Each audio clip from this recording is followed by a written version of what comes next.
everyone. So I think he was the only speaker today. So I know Bob Larson is an evangelist Christian and he's an exorcist. అంటే exorcism అని చేస్తుంటాడు. ఆయన గురించి కొంచెం వికీపీడియాలో కూడా చదివాను. He went to Europe, he had some controversial issues there. అయితే ఈ book లో mainly he's bothered about the cults, few of American cults and majority of the Indian cults. So he's more bothered about Hinduism, Buddhism, టాయిస్ట్, ఈ జెన్ culture, తర్వాత ధ్యానము, transcendental meditation and ఇవన్నీ associated India. US లో వచ్చేసి transcendentalism పైన he's more bothered about.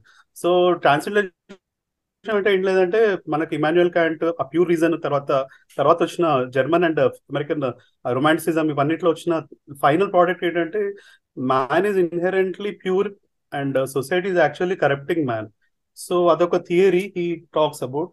So తను how he differentiate అంటే he's basically very thorough Christian as far as I understood. He is rigid about his Christianity. And ఈ ఒక underline current ఏంటంటే ఈ బుక్ ఈయన రాసింది it looks more like he wants to get Americans back to Christianity లాగా అనిపిస్తుంది మనకు చదువుతుంటే. సో ఈయన ఏమంటారంటే బేసిక్ గా ఈయన ప్రిమైస్ ఏంటంటే నేను చదివిన చాప్టర్స్ లో Christianity and is a base more of an objective religion.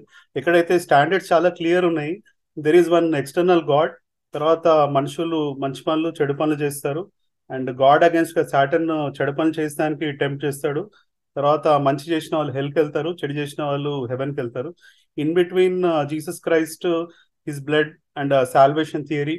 So మాది చాలా క్లియర్ కట్ ఆబ్జెక్టివ్ ఉంది and yours is more subjective అంటాడు. ఏషియన్ రిలీజియస్ థాట్ అంటే వెరీ కాన్షియస్ ఎక్స్పీరియన్స్ వాళ్ళది. It cannot be measured with any distinct form. So yours is subjective and our religion is objective అనేది basic premise ఆయన. దాన్ని బట్టే ఈ book అంతా నడిపించినట్టు అనిపించింది.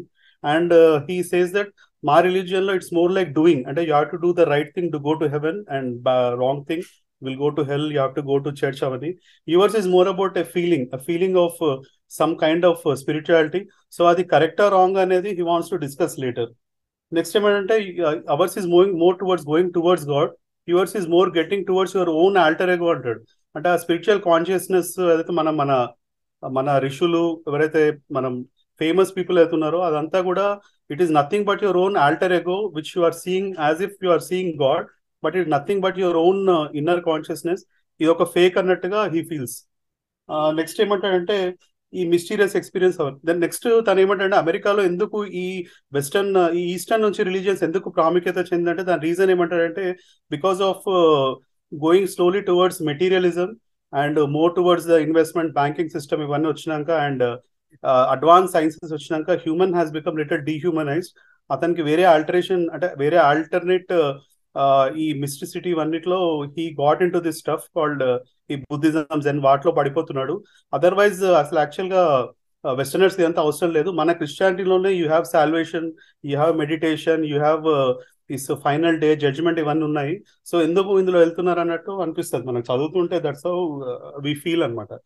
దెన్ అన్ని ఆయన రిలీజియన్ లో ఉన్న గొప్పతనాలన్నీ అక్కడక్కడ చెప్పుకుంటూ ఎట్లయితే యాంటీ క్రైస్ట్ వస్తున్నాడో అంటే somebody people who are against Christ అనేది యాంటీ క్రైస్ట్ కాన్సెప్ట్ ఏదో బైబిల్లో ఉందో, సో ఇప్పుడు ఉన్న ఈ వెస్టర్న్ రిలీజన్స్ అన్ని కూడా they are showing pulling us towards that anti Christ concept అని కూడా he wants to say. And then ఇప్పుడున్న స్పిరిచువల్ అమెరికాలో ఉన్న వర్డ్స్ అన్ని he wants to use it. అంటే లైక్ సైకిక్ పవర్స్ అని, human potential, holistic religions, actualization, higher consciousness, nirvana, ఇవన్నీ కూడా దీస్ ఆర్ న్యూ వర్డ్స్. అంటే ఈ book was written in 1989. So one way totalitarianism also taking place. అంటే Europe లో కొన్ని communist countries కూడా వస్తున్నాయి అప్పుడు. And one side transcendentalism and eastern religion influence ఇవన్నీ కూడా he wants to talk a little bit. So ఈయన బేసిక్ ఏమంటాడంటే ఈ ఇండియన్ స్పిరిచువాలిటీ ఎస్పెషల్లీ మన ఇండియన్ సబ్ కాంటినెంట్ లో ఇట్ ఈస్ నాట్ రేషనల్ అంటాడంటే దెర్ ఈస్ నో లాజిక్ కి ఎక్కడ zero value, it is all subjective experience. And ఎవరైతే గురువు అని వీళ్ళు నమ్ముతారో even that gurus is he real or fake అనేది కూడా there is no this thing. So again when you ask the disciples why have you chosen this particular guru అంటే కూడా there is no answer. They just say that it works like అంతే అని answer ఇస్తారు. So there is no this thing అని చెప్పి one thing he wants to say. And this totally reliable on the authority of the religious leader, but the leader itself credentials కి ఏం value లేదంటాడు. తర్వాత experience, spiritual experience అయితే ఎవరైతే మన గురువుస్ చెప్తారో is it real or is it illusion or it's a hallucination, nobody knows అంటాడు. So it is, but if you look at the Christian religion, ఏమంటాడంటే we have our objective rules and మా knowledge of God ఎట్లయితే increase అవుతుందో వీళ్ళ biblical దీంట్లో, they will become more closer to God. So we have this validity అని he wants to say. So what he says is, మా దగ్గర miracles ఉన్నాయి, the miracles done by Jesus as evidence. So our is more empirical and evidence based religion. Yours is totally based on the mythical experiences of your gurus through various forms of yoga, meditation, and all this astral phenomena. So that is not totally reliable and jappi again. And today nowadays even some Europeans are using the words like Christ consciousness, perception of God, experience of God like thing. Vanni kuda they're all just fake, and that's what he feels. Like Eastern religion completely is thrashing in this book anamata, that ours is more clear cut. And he says that you can reach to reach the God, there is a definite pathway in Christianity where you have to keep thinking about God and follow all the rules and regulations, and you have to believe in the word of God, and also your belief should also match with your intellect and all, and ultimately you will reach an everlasting life. But never in the Bible it is written that you have to become conscious of your self-conscious and self-awareness. When ఈ terms levu, so don't unnecessarily go into the western fold of life అన్నట్టు he wants to argue. తర్వాత he says that the three concepts he is discussing, one is reincarnation, then meditation, enlightenment. So in reincarnation what he says that he goes to a past life therapist, so he takes a small interview. So ఒక woman ఏమవుతుంది, she has a one eye blind. అయితే ఈ specialist ఏం చేస్తాడు, ఆమెను past life వెళ్ళమంటే she goes to 1945 where she meets her boyfriend. అయితే boy friend ఏదో కొంచెం కోపంలో తను ఏదో సమ్ బాటిల్ తన మీద ఇస్తే హీ బికమ్స్ బ్లైండ్ అనమాట. So now she understands that why I have become blind because this person he's become blind. So that's how this past life therapy works. What again he says is that, అంటే is his own opinion, that ఆ woman కి ఎందుకు అట్లాంటి feeling వచ్చిందంటే devil entered in to her realm, and the devil was somebody, that lady 1945 lady is actually devilish. That's why అంత accurate గా date and times అని చెప్పింది. సో ఈ పాస్ట్ లైఫ్ ఇవన్నీ కూడా దెర్ ఇస్ సమ్ ఆయన ఓన్ ఎగ్జాసిస్ట్ దాన్ని కూడా దీనిలో రుద్దేసిండు కొంచెం తన ఓన్. తర్వాత ఏమంటాడంటే హిందూ కర్మ ఫిలాసఫీ అంతా ఒక జస్ట్ ఫేక్ అంటాడు. పాస్ట్ జన్మ వల్ల ఈ జన్మలో ఒకవేళ మనకు కర్మ వల్ల ఈ జన్మలో మనం లోయర్ బర్త్ ఉంది అట్లా ఉంటే, దెన్ ఈ జన్మలో తప్పు చేసింది తప్పు ఏదైనా ఒక తను బ్లైండ్ అని పుట్టిండు అదంతా ఇట్స్ కంప్లీట్ నాన్ సెన్స్ అని, that's what he believes. And ultimately దీనివల్ల you are losing the everlasting life అని చెప్పి అంటాడు. And that is actually because of increase scientific thought in US, and people are moving more towards atheism. So ఇట్లాంటి trap అంటే when there is a gap in the spiritual life of Americans because of this atheistic thoughts, ఇట్లాంటి western eastern people are coming and trapping them with instant solutions like నువ్వు తప్పు చేస్తున్నట్టు it's because of your bad karma, నీ life ఇట్లా ఉంది అని చెప్పి they are giving instant answers and people are getting attracted towards it అని చెప్తాడు. తర్వాత వాట్ ఈస్ ద రీఇన్కార్నేషన్ కూడా actually transmigration was a part of Hindu philosophy where man can become immaterial also, like he can become a rock. But very smartly these people don't tell those things. This Hindu religious వాళ్ళు ఎవరైతే వస్తారో US కు, they tell about only transmigration where one soul enters into another soul, past జన్మలో ఒక soul నుంచి. So what he says is that how is it possible? ఈయన ఏమంటారంటే world population is always increasing, so how can number of souls increase అవుతున్నాయి కదా. So past soul ఈ soul అయితే ఎప్పుడు సౌల్స్ నెంబర్ సేమ్ ఉండాలి throughout the millennia, but actually souls అనే number పెరుగుతుంది, ఇల్లాజికల్ అంటాడు. తర్వాత if souls are really improving as a Hare Krishna mode మన ఇస్కాన్ ఆ థాట్ కు వెళ్తాడు తను. వెళ్ళేమంటే if soul is actually going in to better part, అంటే ఎనిమల్ నుంచి డాగ్ నుంచి మ్యాన్ నుంచి బ్రాహ్మణ్ నుంచి super conscious. If that is why, then why are there Hitlers తర్వాత అండ్ ఆల్ దిస్ యాంటీ, ఇట్లాంటి పీపుల్ రావద్దు కదా, ఇప్పటికి చెడు అనేది వెళ్ళిపోవాలి కదా వరల్డ్ లో, ఇంకా ఎందుకు ఉంది చెడు అని చెప్పి హీ వాంట్స్ టు కౌంటర్ ఈ రీఇన్కార్నేషన్ ఫెనామినాని. దెన్ ఇప్పుడు బిబ్లికల్ క్రిస్టియన్స్ ఎట్లయితే ఈ రీఇన్కార్నేషన్ వాళ్ళు ఎట్లా వాడుతున్నారు అని. తర్వాత ఈయన ప్లాటో గురించి కూడా చెప్తాడు. ప్లాటో యొక్క theory of dualism wear man is actually pure but his body has corrupted him, and he's always trying to go towards his actual super soul, that is God అని ప్లాటో థియరీ. దాని influence కూడా కొంచెం ఉందంటాడు. And the caste system India పైన కూడా he talks what is says that because his karmic theory, this caste system is totally both are hand in glove. నా కర్మ ఇట్లుంది కాబట్టి నేను ఈ కాస్ట్ లో పుట్టినాను, నేను మంచి పని చేస్తే నెక్స్ట్ టైం వేరే అని అట్లాంటి థాట్ కాస్ట్ సిస్టమ్ కూడా one of the reason is the karmic theory అంటాడు. తర్వాత రీఇన్కార్నేషన్ కొన్ని బుక్స్ ఉన్నాయి. ఎడ్గర్ కాయిస్ అనే అతను చాలా రీసెర్చ్ చేసిండు. తర్వాత ఇయాన్ స్టీఫెన్సన్, అయితే వీళ్ళందరూ కూడా తను ఏమంటారంటే ఇవన్నీ కూడా he doesn't believe in all these things. What is is that వీళ్ళందరూ కూడా ఆల్రెడీ డెవిలిష్ ఫోర్సెస్ వల్ల చేసిన వాళ్ళ subjects are all mostly people in the families who already believe in past life. ఇంకా ఇట్లాంటి ఫ్యామిలీస్ ఉంటాయో ఆ ఫ్యామిలీస్ ఉన్న పిల్లల్ని తీసుకొని వీళ్ళు టెస్ట్లు చేస్తున్నారు. దట్స్ వై అట్లాంటి రిజల్ట్స్ వస్తున్నాయి వాళ్ళకు. సో ఇవన్నీ కూడా they are nothing but just either it is devilish or it is hallucination అంటాడు. లైక్ మన పుట్టినప్పటి నుంచి మనం ఉన్న సబ్ కాన్షియస్ థాట్స్ ఏవేవో కొన్ని మాట్లాడి we think that we're reincarnated. He gives example of lady ఎవరైతే రీఎన్కార్నేషన్ అయినాను పాతేళ్ళలో ఒక జర్మన్ కంట్రీలో పుట్టినాను, అక్కడ లాంగ్వేజ్ మాట్లాడుతుంది. దెన్ సైంటిస్ట్ ఆ మీద కొంచెం టెస్ట్లు చేస్తే తర్వాత ఏం తెలుస్తుంది అంటే తను చిన్నగా ఉన్నప్పుడు తన అమ్మమ్మ ఎవరైతే ఉన్నారో తను జర్మన్, ఆమె చెప్పిన విషయాలు అవన్నీ కూడా ఈమె చెప్తుందని చెప్పి తెలుస్తుంది. సో అది దిస్ ఇస్ ఆల్ ఫేక్ అంటాడు reincarnation. Then he goes from reincarnation to meditation. So meditation గురించి ఈయన ఐడియా ఏంటంటే meditation nothing but you are going in to alter ego and actual meditation is the biblical meditation. బైబిల్లో around 20 times meditation has been discussed and in all this 20 was I just check the ఇవన్నీ కూడా. దాంట్లో ఏముందంటే ప్రతి దాంట్లో ఇదే ఉంటుంది, ఏమంటే you have to contemplate on God throughout your day. When you're doing all your activities always think about God, always meditate about God అని. Meditation is used as a more of thinking more towards God ani. So he says that is the correct meditation. I don't know where he gets all this data, and our meditation is all false and it is only brain irritation or neural irritation వల్ల వచ్చే ఒక altered sense of ego and feeling. Otherwise eastern అంటే మన meditation is all completely false అని చెప్పి. And ultimately what is is that మీరు అందరూ మంచిగా బైబుల్ చదివి నాలెడ్జ్ ఆఫ్ గాడ్ పెంచుకోండి, మన రైట్ పాత్లో వెళ్ళాలి, మనం హ్యాపీగా ఉండి ఎవర్ లాస్టింగ్ లైఫ్కి వెళ్ళాలి, ఈ మెడిటేషన్ ఇవన్నీ చేయొద్దని చెప్పి I think that is what he wants to say. Yeah సరే, టోటలీ బయాస్డ్ ఇది ఒక కంప్లీట్ అంటే ఆయన he doesn't know, I think he doesn't know about Ramana Maharshi or the real good saints and swamis Aurobindo. అట్లా he picks up the wrong people and picks up the good things out Bible and tries to make a book out of it to influence his American audience. That's what I felt. But you are all, everybody has their own experience, but that's what I felt. Response ఇది 1980s లో రాసన్నారు కదా. It's a response for people, American hyper religious people, Christian people are slowly turning away from that one. And వాళ్ళందరినీ address చేయడానికి ఇది రాశారనమాట.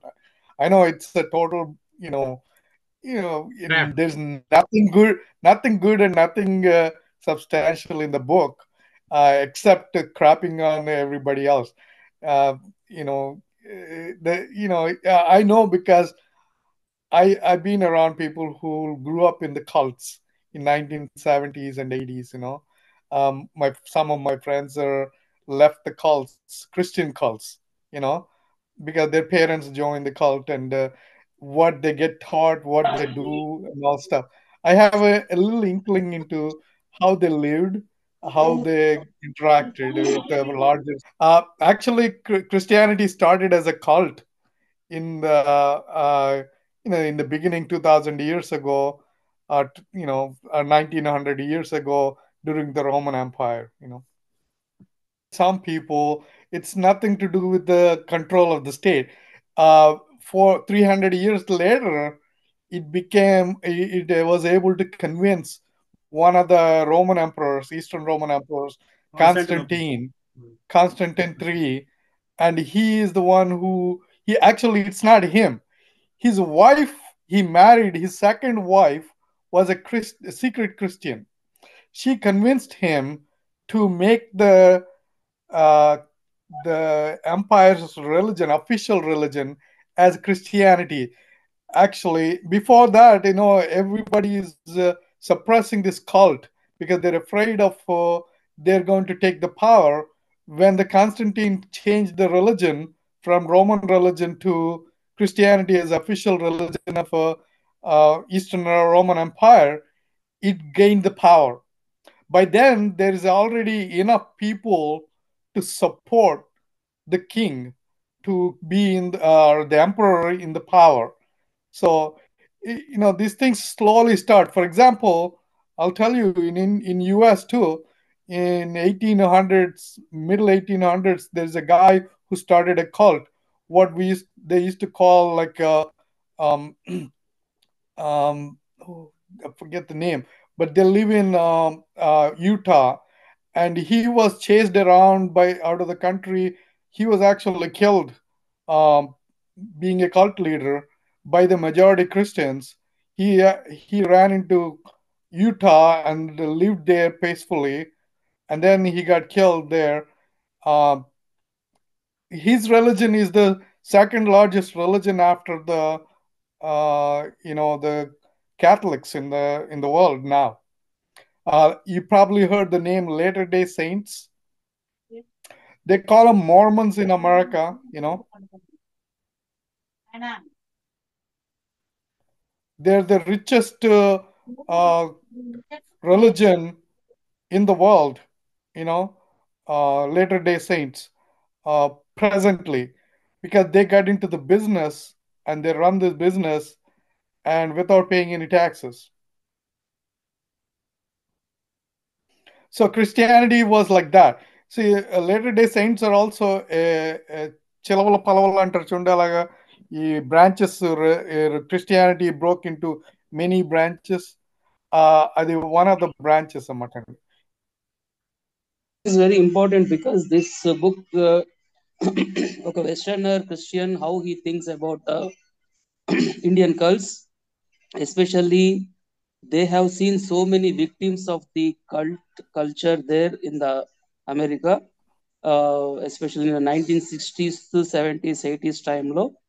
And after actually it all started after Swami Vivekananda going to Chicago and akkada I think అది 1893 కాదు, I think somewhere 1900s లలో he has given this lecture, then followed by so many people went there along with Swami Yogananda, Paramsa Yogananda, and followed by Maharshi Yogi, all these guys, one after the other, and they influenced so many people, even Hare Rama, Hare Krishna movement, all these things. They have, including Osho, especially in 1960s and 70s. So they have seen a lot of, being for a Christian, it all looks very weird.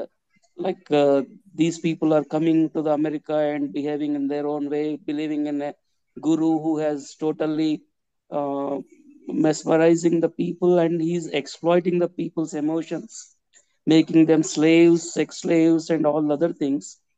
So that's the reason they have a very strong reason to oppose the cults developed by India, and cults develop even today there are so many such cults in India who are totally, all gurus are fake, and no guru himself call a guru, like a real guru never calls himself a guru.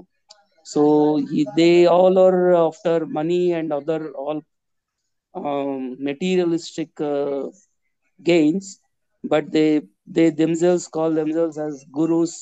There are no guru really helping any humanities even now. So this man who is Bob Larson, I have seen recently. Of course, he is an exorcist.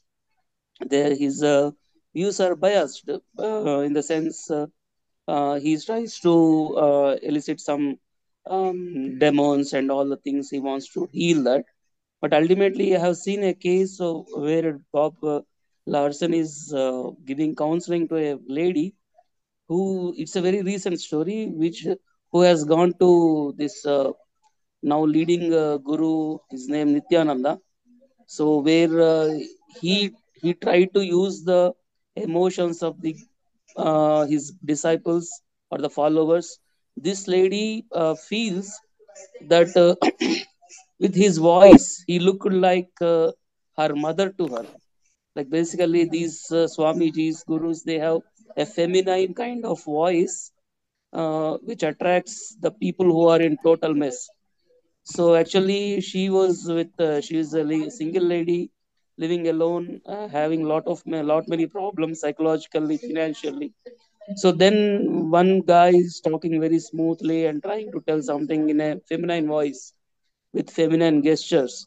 So that might have attracted her. Usually we all laugh to such people. But I came to know that there are people who will get attracted to uh, such kind of gestures and language.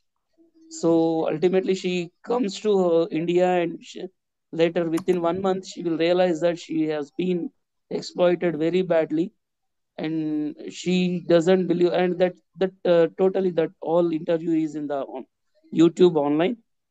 So any of our, what I feel is this is very important uh, for us to understand that of course, we as being Hindus or Indians, we always tell great about our gurus or what are the spiritual things, etc. But in reality, they all are fake, especially from a Western brain.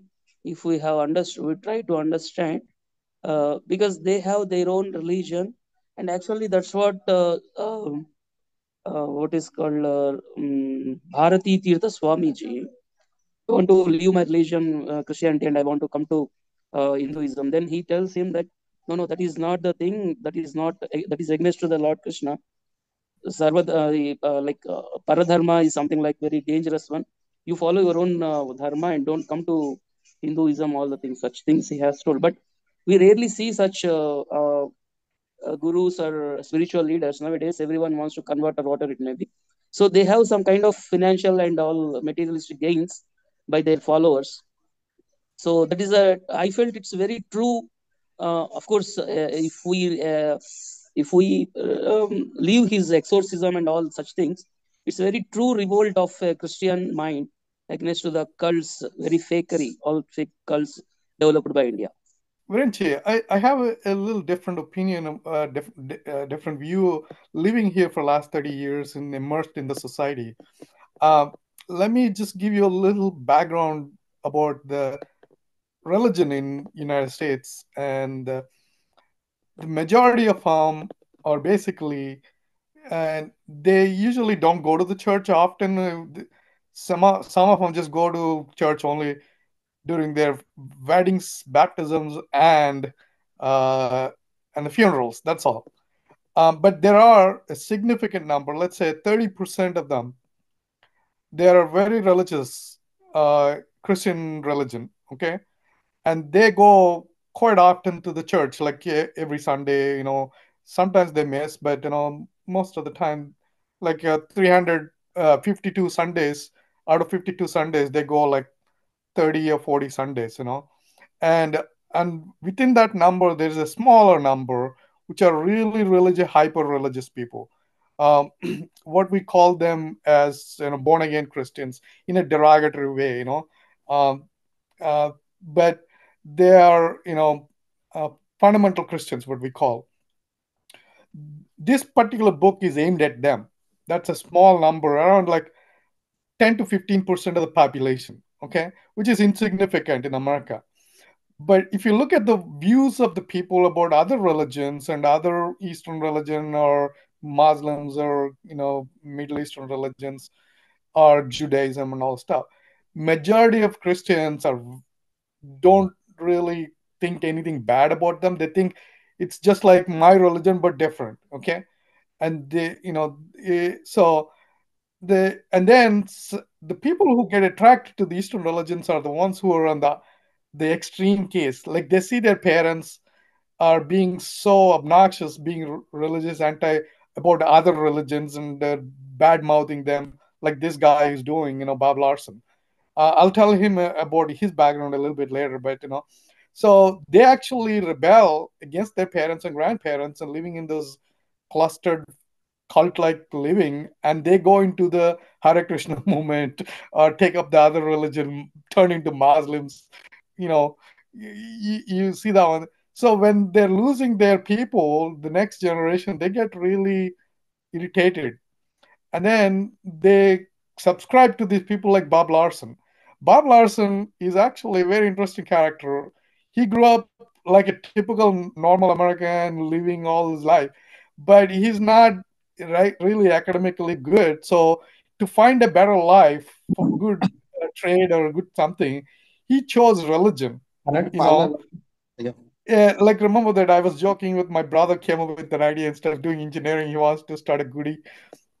So like that, this guy entered in this particular thing, started playing with the religion, gave up all his other activities, and started writing. He started writing books, nonfiction. He failed, so he started a radio station where he became a radio talk show. He was successful by attracting to all these people who are already pissed off because at the time Hindu religion is making inroads into the Indian American landscape of religious cults, you know.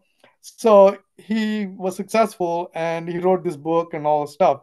Um, but let me tell you this: if you go into this, I went into certain Bible study groups, incognito, pretending to be a born again Christian, okay, and saw that what Wrench described as anti-Hindu or other religious cults making inroads. They want their own cults, Christian-based cults, okay, not Hindu-based cults or some other cults. So they express that one. That's an insignificant number, but majority of Christians in this country are very very good, not bothering other religions, and then they do their own stuff. Very rarely. For example, yesterday I was surprised. You know, I don't know. You know how much Hinduism is accepted in this country is yesterday it dawned on me. My wife was reading our city book. It publishes every 3 months a booklet about what is going on city and what are the celebrations and all stuff.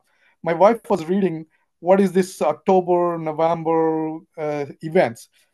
She said, "Hey, they have a Deepavali celebration at the library, having dance, Indian dance, teaching dance, all the lights and fireworks. You want to take your daughter there, or you want to go?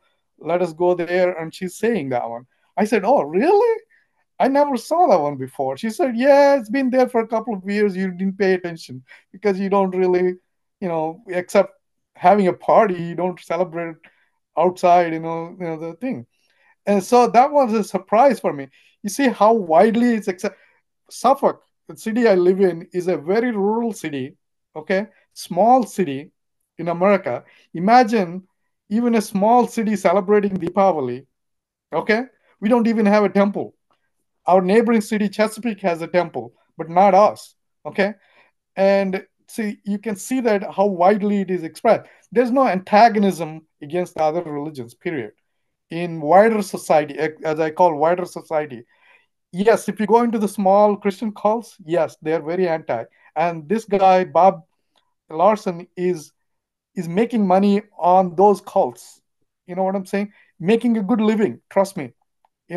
Catering to their whims and fancies and their imagination.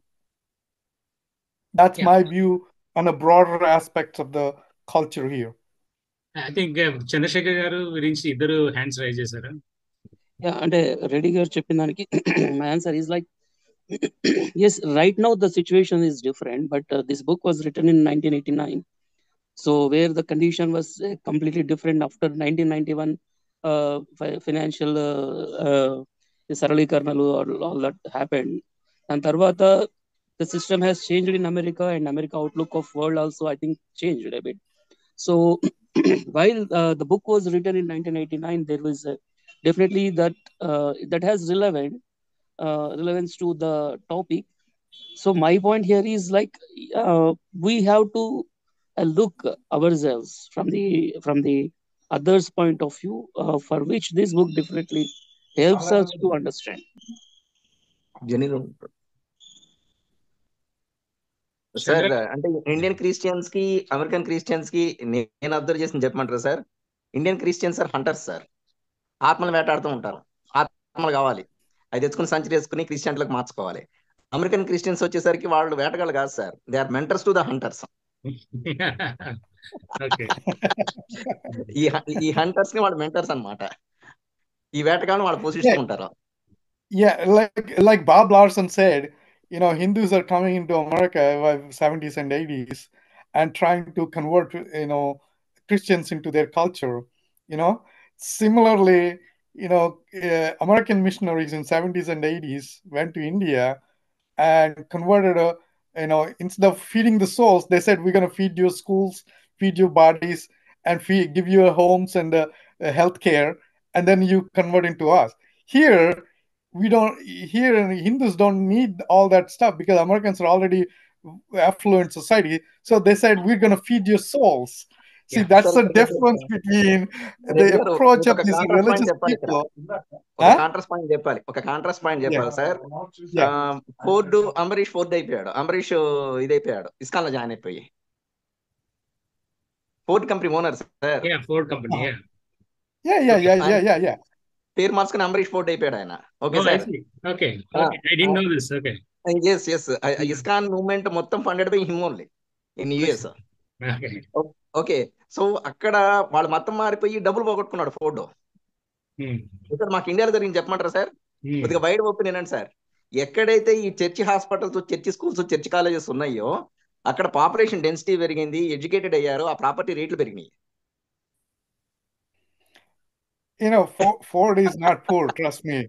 He may be not having 500 million, but he might be still having 200 million. Okay, let's put it that way. His kids and grandkids and 5 more generations will live forever Happy. without working. Okay, doing social work. Yes sir, he do lot of thing, but he sponsored a lot Yeah, with yeah. ISKCON. Yeah. I mean, like, He's a I'm not saying that like Yeah, he's a people member are for not giving a ISKCON. lot of money. ISKCON movement is like, I know in India too. One of my cousin's husband, he gave like 2 crores to the ISKCON, okay, to build a temple. అంటే మీకు చెప్పొచ్చేది Uh, ఏంటంటే sir, ఇక్కడ హిందూజంలోకి వచ్చేటోళ్ళు డబ్బులు ఇవ్వాలి, అక్కడ క్రిస్టియానిటీలో conversion కావడానికి అక్కడ డబ్బులు వాళ్ళు స్పెండ్ చేయాలి. సో ఇక్కడ అడ్వాంటేజ్ అంతా కూడా not రెండు హిందూ కమ్యూనిటీకి necessarily. జరుగుతుంది. Not necessarily. I know some people who Americans who are in the Hindu movement thing, but they don't really spend any money. Yeah. It better sir varies. Sir. Sir Yeah, I will tell it you varies. One small If thing. you got money, they donate. Yes, you're right. If they got sir. money up the neck, they will donate. Okay, exactly sir, exactly sir. and if you don't have that money, you don't have to donate. Okay, but you can still become a member of the community. Um, it's cults are bad for the actual members. The leaders ఇంకొక benefit. ఇక్కడ ఒక Leaders విషయం చెప్తాను benefit, sir. but the K A Paul గారు ఉన్నారు కదా sir, తిరుపతిలో ఆయన యాత్ర చేశారు సార్, పబ్లిక్ షో చేశారు పొలిటికల్ గా. K.A. Paul. షో చేసి కేఏ పాల్ గారు, నాకెవరన్నా కనుక హిందూ ప్రీస్ట్లు ఎవరన్నా వస్తే I will pay 10,000 per head అంటే, do you believe sir 5,000 priest came in Tirupati for his rally, political rally. Yeah. It's money. Then we have a saying in Telugu. Money can buy a monkey out of the mountain. Yes sir, yes sir, yes sir. So actually, yeah, religion is a business. I wrote a little post about that one. Probably some of you saw it. Religion is nothing but a business, a very good business. Cults are, a side effect of the religion. The cults are, in my opinion, cults are really bad for the children. Um, I don't know. It's like I know that it damages children's lives later who become adults, and it takes a lot to recover from cultism. So that's because I'm talking about cults because the topic is a cults. Religion is basically, in my opinion, is a larger cult. It's expanded into next level. That's my view. One of the things they said, yes, there is still, somebody said, like that Varenchi said that we need to know about this anti-Hindu thing in America. Yes, it still exists. It didn't change. It still exists in the smaller percentage of people. Okay. For example, as you said, like in 1990, before 1990, it was widespread, but it's not widespread. The religious leaders, what we call one with the television stations and big mouth, big megaphone, are the ones who are actually speaking very badly at the national scene. That's when people jumped on that ship. Uh, in 1980s. I remember when I came here in 1980s, it was big. For example, when I started working here in this area, there is a billionaire religious leader, okay, uh, called Brother Pat. Okay, he's like one of the Dr. Paula, whatever you're saying in India. He's the biggest. He ran for president of the United States. You believe that one or not? The dumb fuck, And he donated a lot of money. Guess what? He donated a lot of money for a medical college to start the lab. Okay, that I became a lab manager first. And it's really funny. When I was working there, in 1990s, okay, one of my friends sent me a Indian friend sent me a statement from India Abroad magazine. He gave it to. He said on his television station, all Hindu kids who are born to Hindu parents are devils. Okay, and he gave that statement on an open television station which reaches millions of people, his Christian followers. Okay, so what I did was immediately I put on the lab and on top of my lab door it says donated by Pat Robertson. That's his name. Okay, from the donation of the Pat Robertson and his Christian Broadcasting Corporation. Okay, there's a gold-plated plaque on top of my lab's door. Underneath it says room number 159, and I wrote next to it AKA 666. You won't believe this one, AKA 666. And my boss came and looked at it and he started laughing uncontrollably. That's pretty cool, man. And then my lab director. And 2 years later, he came down one day in my lab. Hey, Reddy, can you take down that 666 number? I said, why? 666 is a Christian belief, a devil's symbol. So just to clarify. He said, I asked him why, he said, Brother Pat is coming to give us more money. I said, okay, today I'll take it down. And he did come. He gave us another like $50,000 or $500,000 or whatever. He gave it to us, to run our lab. Okay. So the point I was trying to make is that people like that existed. He died this year. Did you know that? He lived to be 98 or something like that. He died this year. Pat Robertson, bastard. The point is, his followers still believe that religion, Hindu religion, is devil's incarnation. Satanic. Okay. Virenchi, remember that. That is a small number of people in America that still believe in that. Okay. But majority of look, our city is celebrating Deepavali, 14th or something like that this month. Okay. So that is a great improvement. Okay. From 1990s. It's nothing to do with the economic collapse or anything like that. The reason for the change in American society is demographic change. The next generation, okay, Generation X and Generation Y came to the next level. They're adults now. They're not children. They're much more tolerant of their parents and grandparents. So it's a generational shift that is creating this thing. Americans are gradually getting wealthy, exploiting the rest of the world. But, the rest of the world is the one that has to, and also Americans work really hard. Let's put it that way. Everybody works really hard to build the wealth. Wealth is a product of a labor. Labor comes from people. Okay. So you cannot really, only natural resources might come from the earth, but the wealth comes from productivity. And people, I see every day how hard they work around me, and I work too. Okay.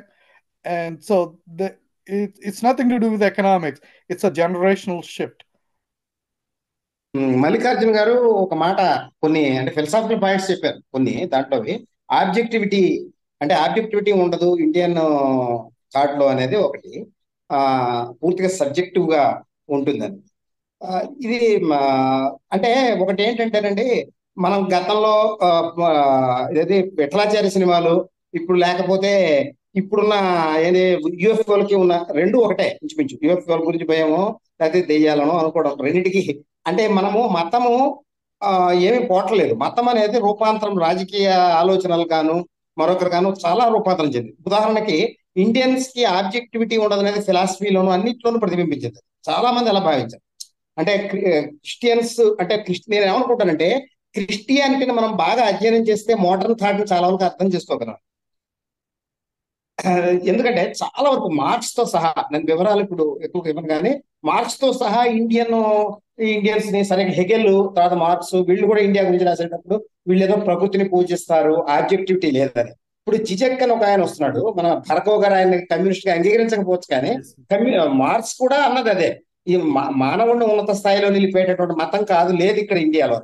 అంటే మతం అనేది మానవుని ఉన్నత స్థాయిలో నిలుపుతుందని ఆయన భావించాడా? మతాన్ని మొత్తంగా కొట్టేయలేదు అక్కడ.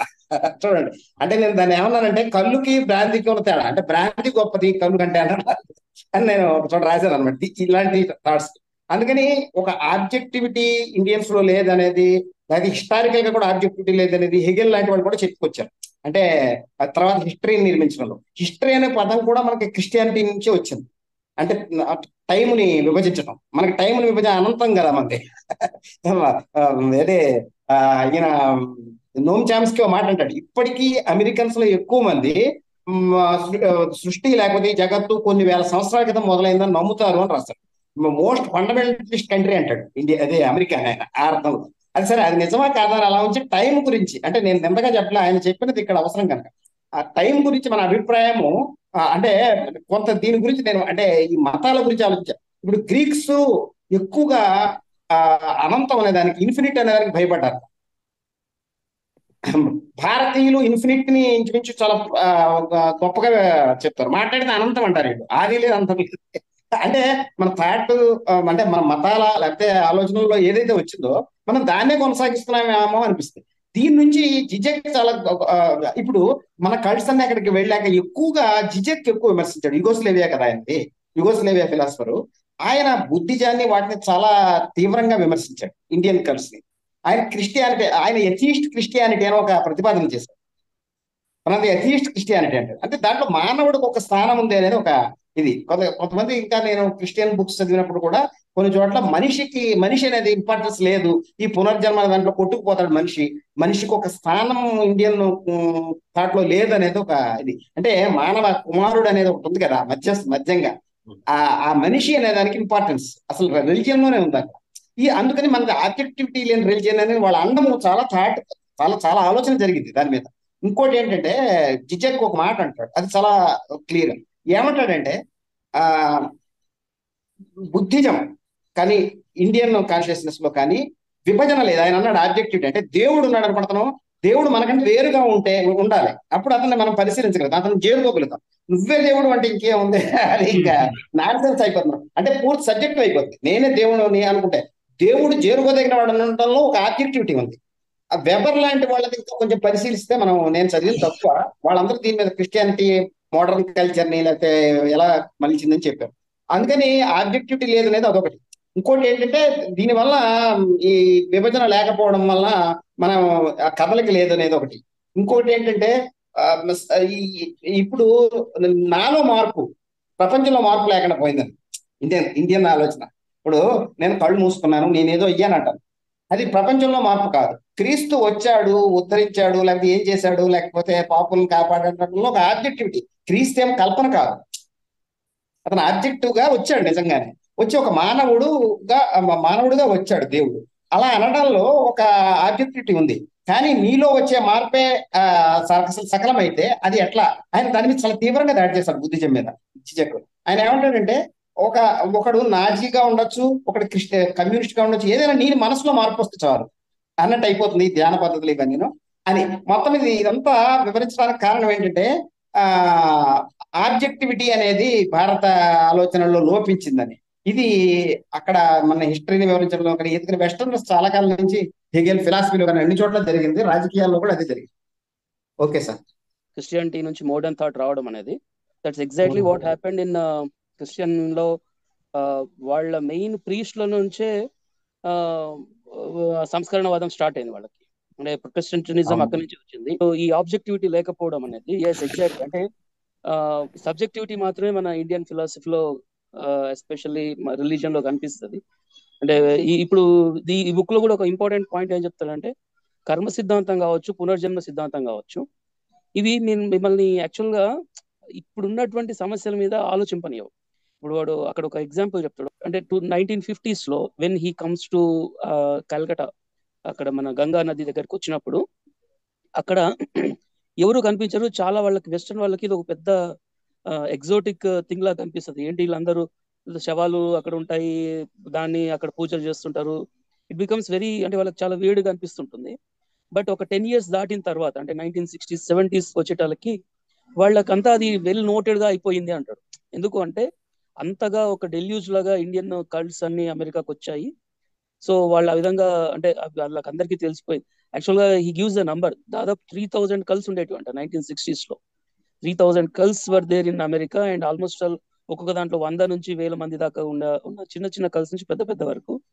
So this kind of thing లో ఈ పాయింట్ ఆఫ్ వ్యూలో చెప్తూ, అతను అక్కడ చూసినప్పుడు, అతను మనం కల్కటాకు వచ్చినప్పుడు అక్కడ ఒక లేడీ ఏడుస్తూ ఉంటుంది.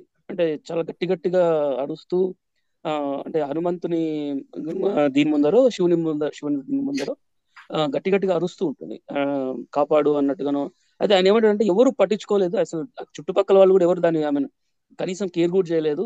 అసలు ఏంటి ఆమె ప్రాబ్లం ఏంటి అని కూడా ఎవరు తెలుసుకోవడానికి సాహసం చేయలేదు అని ఏమంటాడంటే, అదే ఇక్కడ హిందూయిజం లో కర్మ సిద్ధాంతం అనేది, ఇప్పుడు ఆమె చేసుకున్న కర్మని ఇప్పుడు ఆమె అనుభవిస్తుంది అనే ఒక ఇది వాళ్ళలో ఉంటుంది. రెండోది పునర్జన్మ, ఆమె పూర్వజన్మలో ఏ పాపం చేసుకుందో కాబట్టి ఇప్పుడు ఈ విధంగా భరిస్తుంది, నెక్స్ట్ జన్మలో దీనికి ప్రాయశ్చిత్తం ఉంటది. ఈ కైండ్ ఆఫ్ థింగ్స్ వాళ్ళలో డెవలప్ కావడం వల్ల వీళ్ళు అసలు అంటే ఆబ్జెక్టివ్ గా ఒక పద్ధతి, ఒక సమస్యను కానీ అంటే ఈవెన్ సమస్యను చూడలేనప్పుడు దేవుణ్ణి కూడా చూసే అవకాశం ఉండదు.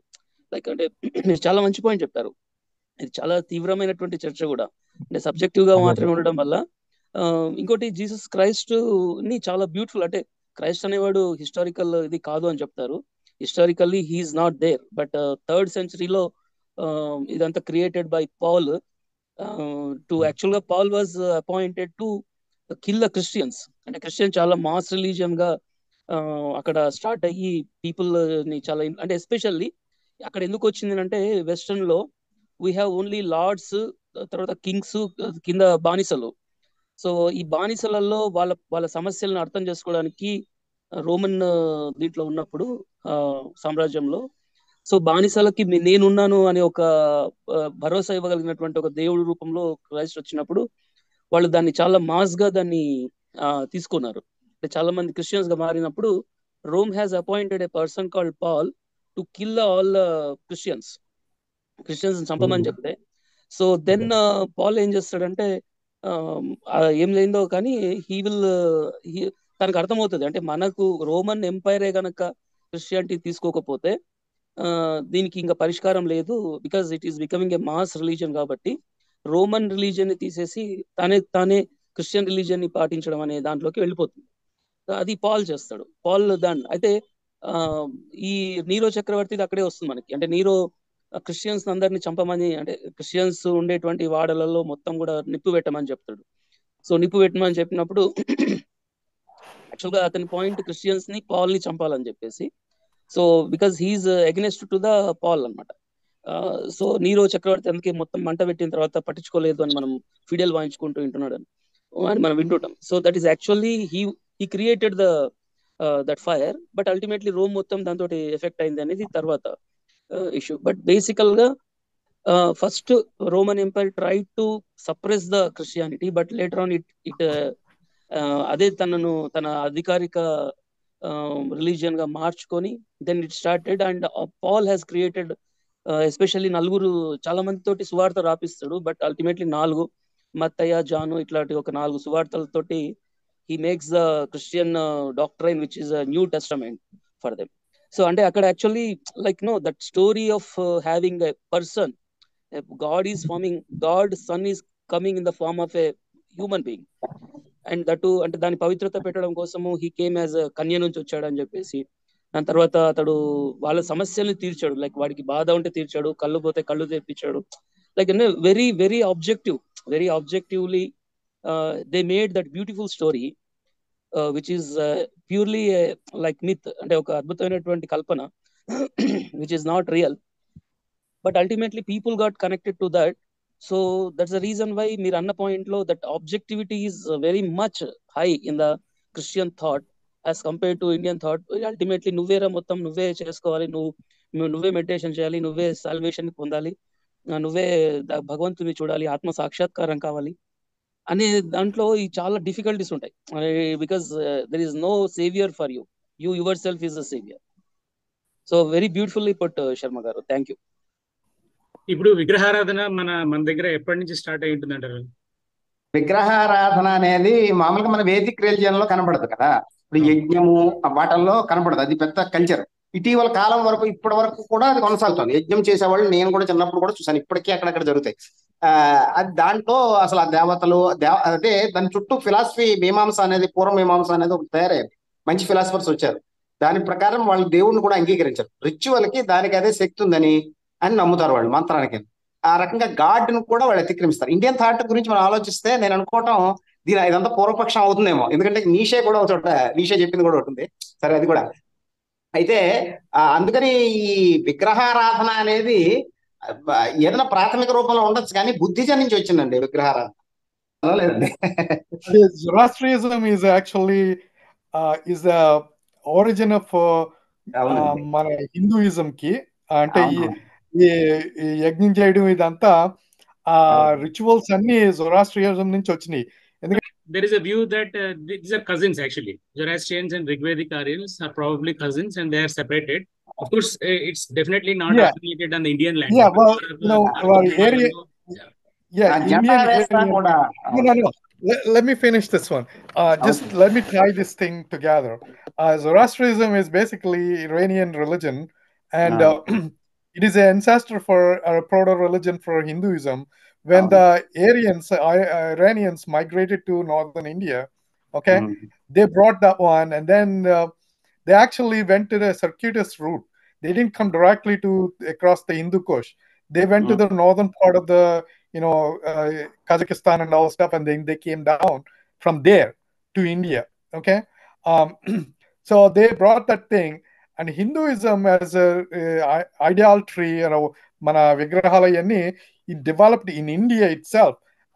From further down this years, they created this myth.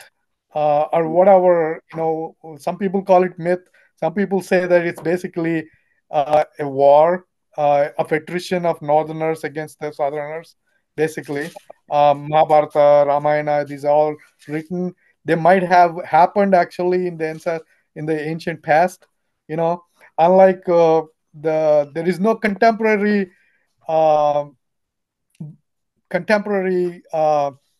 writing about Jesus being born, period. So Jesus never existed. Okay, and yes, baby, your God never existed. So it's a Paul, as Varenchi said, Paul, Peter, and all these guys created a beautiful story. Just like that, we Hindus created a beautiful stories of Krishna, Gita, all these Ramayana, good, bad, and everything ugly together. It's always, you need a beautiful story to attract masses, okay, to follow you. And we did that one. So there might be a real historical background of Ramayana and Mahabharata, because the kings existed. It's not, there's no written language at the time, so it was never written down. It's orally passed, So my point is, and then the last point I'm going to give you, as you're saying that Indians did not have this rationalistic thought, or whatever the word Mr. Sharma, can you help me? What was the word you used to Hinduism? Objective thought. Okay. Yes and no. You're correct on that one. Christianity initially did not allow objective thought, because they burnt Bruno at the stake for saying that, oh, it's not the sun that goes around us. Okay. And objectivity was allowed in Christianity after the Renaissance. Before that, they never allowed that one. Same thing, Hinduism, did not allow objectivity, okay, as a religion among the people. Even now, it's a sad part. You know what I'm saying? There are people, intellectuals in Hindus, that want to bring the objective thought, but they were never allowed. They were only allowed in mathematics and astronomy, but nowhere else. You know what I'm saying? Aryabhatta, all these Pingala, all this writing the grammar and all the stuff. Objectivity, okay? The word you're using. But they did not allow objectivity to develop like philosophy, like Christianity allowed after, let me put it this way, after 1200, 1400 years. Yeah. You know what I'm saying? Yes, you're right. Hinduism does not. For example, when I say anything objectively in college, no, I was shut down, okay, by the professors and, by my peers, okay? And you're right. We need to develop that one. Yeah. అంటే నేను దాన్ని వాళ్ళ అభిప్రాయంగా చెప్పానండి. మన థాట్ని అంటే వాళ్ళు ఎలా చూశారు అనేది మన చెప్పిన దాని మీద చెప్పాను. మనం ఇండియా గురించి మన దానిలో మనం అర్థం చేసుకోవాల్సిన విషయం వేరేగా ఉంటుంది. దాని గురించి అంటే నేను కేవలము ఆ బుక్ లేకపోతే క్రిస్టియన్స్ ఎట్లా చూశారు ఇండియాని, కొందరు మెయిన్ గా క్రిస్టియన్ థాట్ ఎట్లా ఉంది ఇండియా అని అర్థం చేసుకోవడం అని చెప్పాను. కానీ నా అభిప్రాయం అది కాదు. అంటే ఎగ్జాక్ట్ గా అదే నా అభిప్రాయం. I'm not saying your abhiprayam. I'm saying that మీరు చెప్పిన దానికి I was telling you, I was adding to your thing that why it did not happen in India, but it did not happen in Christianity either, Western culture either, for a long time. That's what I'm adding to you. I'm not contradicting you. I'm not contradicting. ఇక్కడ India అనే బదులు Hinduism అనాలి మనం. Hinduism has never allowed the objectivity. Of course, Indiaలో objectivity and science develop అయింది. అది వదిలేస్తే క్రిస్టియానిటీలో within the system itself, within the Christian system itself, the objectivity or scientific thought or modern thought developing. That's what we are seeing as this Protestantism came like it's a protest to this Catholic Church. So even crusades, we have all even this modernization and a development of what is called business people రావడం అంటే వాణిజ్యము ఇవన్నీ develop అయినప్పుడు they try to shatter the church. So where అంటే Kings కూడా church యొక్క Pope యొక్క అధికారాన్ని అంటే చాలా మల్టిపుల్ లెవెల్స్ లో ఒక సైడ్ చర్చ్ నుంచి డెవలప్ అయింది, చర్చ్లోనే రోమన్ క్యాథలిక్ చర్చ్లోనే మోడర్న్ థాట్ ఒక డెవలప్ అయింది. At the same time while the development of అంటే రెనిసాలో సైంటిఫిక్ రివల్యూషన్ జరిగినప్పుడు అండ్ అంతకు ముందు ఈవెన్ కింగ్స్ వర్ టోటలీ అంటే crusades were the result of Pope's decision. So where Kings became very weak after the crusades, so they themselves are against to the authority of church. So in that way, and in many levels, society law, from the religious point of view and from the social point of view and political point of view, they have against to the church. In that way, it has developed its own way of objectivity, as Reddy said, especially that happened in the Renaissance period. So whereas that started maybe after post crusades, and now that took total shape in the Renaissance time. So that happened there, but it is not a possibility in India. Eppudu kuda Hinduism lo there was never a thought of objectivity. So that's the reason we have to talk about it. Yeah, definitely you have to see. What about Virenchi? What about Charvaka? All those people who brought the objectivity into this thing. So that's what. And see, that is not in Hinduism. India. Hinduism lopala, this is within the Hinduism. That's what happened in Christianity. That is within the Christian church. That modernity started. So, but not in the Hinduism.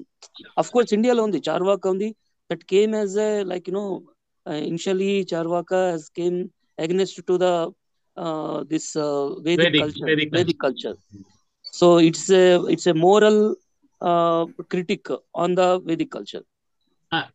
The point ఇక్కడ ఏంటంటే Birinchi garu or everybody in the sense that ఇప్పుడు మన క్రిస్టియానిటీని Hinduism ని ఒక blanket లాగా చూడడంతో వచ్చే సమస్య ఇది. అంటే what we are looking at is that as if it is God sent, అంటే ఐదర్ వైదిక కల్చర్ కానీ లేదంటే క్రిస్టియానిటీ కానీ లేకపోతే బుద్ధిజం కానీ ఇది ఒక బ్లాంకెట్ లాగా ఉంటుందని, వెరెవర్ ఇట్ వెంట్ ఇట్ తనతో పాటు తన తాలూకా లక్షణాలని, తన తాలూకా ధర్మాలని, తన తాలూకా అబ్జెక్టివిటీని లేకపోతే నాన్ అబ్జెక్టివిటీని క్యారీ చేసిందని మనం జనరల్ గా మనం విశ్వసిస్తున్నాం. అంటే ఈ కేరళలో ఉండే క్యాథలిక్ క్రిస్టియన్స్ కి లేకపోతే రోమ్ లో ఉండే క్యాథలిక్ క్రిస్టియన్స్ కి పెద్ద తేడా ఉండదు, వాళ్ళ ఆచార వ్యవహారాలు లేకపోతే వాళ్ళ నమ్మకాలు విశ్వాసాలు ఒకేలాగా ఉంటాయి అని ఒక బ్లాంకెట్ దృక్పథంతో చూస్తాం. ఇది ఇది ఇది కలుగజేసే ఒకానొక ప్రాబ్లం ఇది, అంటే సమస్య. ఎలా నేను ఎందుకంటానంటే ఇది క్రిస్టియన్ అనేది ఒక వ్యాపిత మిషనరీ మతం ఉంది. అంటే what happened was that actually Christ అనేవాడు పుట్టాడా లేదా చారిత్రకమైన వ్యక్తి లేదా అనేది పక్కన పెడితే 300-400 ఇయర్స్ తర్వాత స్టేట్ అడాప్ట్ చేసుకున్న, అంటే అప్పటి ఉండే రాజు కన్స్టంటైన్ కానీ వీళ్ళు అడాప్ట్ చేసుకొని దీన్ని తిరిగి చర్చ్ రూపంలో దాన్ని చర్చ్గానే దాన్ని కంటిన్యూ చేస్తారు. అంటే టెంపుల్స్ గా అంతకు ముందు ఉండే రోమన్ టెంపుల్స్ గా ఏ టెంపుల్స్ అయితే క్రీస్తు వ్యతిరేకించి ఉన్నాడో, ఏ టెంపుల్స్ చుట్టూ జరుగుతున్న వ్యాపారాన్ని, వడ్డీ వ్యాపారాన్ని లేకపోతే వీటన్నిటిని నిరసించాడు, carpenter who criticized the structure of the temple in that period has now been transformed as the agent of the temple in the form of church. ఎవరైతే దీన్ని అపోజ్ చేశాడో తన్నే మీరు స్టేట్ ఏం చేసిందంటే it adapted like what they did to Buddha here. బుద్ధాని విష్ణు అవతారంగా మార్చేసి మనం 10వ విష్ణుడుగా లేకపోతే ఇంకొక విష్ణువుగా తన్ని మనం మార్చేసి ఎలా అయితే ఇక్కడ ప్రొపగండా చేసుకున్నాం, same thing. But what is very important here is that we have to clearly understand there is something. మీకు ఒక మన రవి సిన్హా మెన్షన్ చేశాడు ఈ మాట ఒకసారి, the time of access thought అనే యాక్సెస్ అనేది ఒక మాట ఉపయోగించారు ఆయన. Something like 2500 years back something started happening in the world, like the birth of Buddhism, Charvaka, materialism అనేది స్టార్ట్ అవ్వడం అనే దానికి ఫౌండేషన్స్ అక్కడ ఉన్నాయి అనే సార్ట్ ఆఫ్ ఒక యాక్సియల్ థాట్ ఏదో అనే దానికి ఒక పేరు ఉంది. Actually I think I have to go back and axial ఎరా అనే ఒకటి. So something started differently happening in that period where you see the very similar nature of what Buddha and Jesus Christ some 500 years later profit రూపంలో ఇంకొక రూపంలో వచ్చి తను preach చేసిన విషయాలు, and they were talking about commoners. For example Buddha కానీ Jesus Christ కానీ ఇద్దరు కూడా కామనర్స్ గురించి మాట్లాడడం అనేది, అంటే something God not related to elite, God related to everybody, are religion are practices related to everybody అనే విషయాన్ని మొట్టమొదటిసారిగా అడ్రస్ చేయడం. అంటే the first time the world is becoming normal to everybody, అంటే ఫస్ట్ టైం వరల్డ్ బికమింగ్ మానవ సమాజంలో అసలు గుర్తింపే లేని అత్యంత ఎక్కువ జన సమూహాలకు కూడా ఒకలాంటి గుర్తింపు క్రియేట్ చేయబడ్డం అనేది that was happening for the first time. And then what happened was that then Christianity came, and then state owning Christianity spreading across, crusades, pagan cultures ని చాలా వరకు మనం మాట్లాడుకునేది ఏంటంటే pagan cultures ని ఇది ఇరేజ్ చేసేసింది క్రిస్టియానిటీ స్ప్రెడ్ అవుతున్న క్రమంలో. But it didn't actually, it engulf every pagan culture ని ఈ స్ప్రెడ్ అవుతున్న క్రిస్టియానిటీ తనలో కలిపేసుకుంది. అది actually it never wiped out any old culture, never ancient culture was erased from the face of the earth. Human culture, human civilizations లో part గా ఏర్పడ్డ ఏ culture కూడా ఎంత పాతదైనా కూడా it is continuing in one form or the other.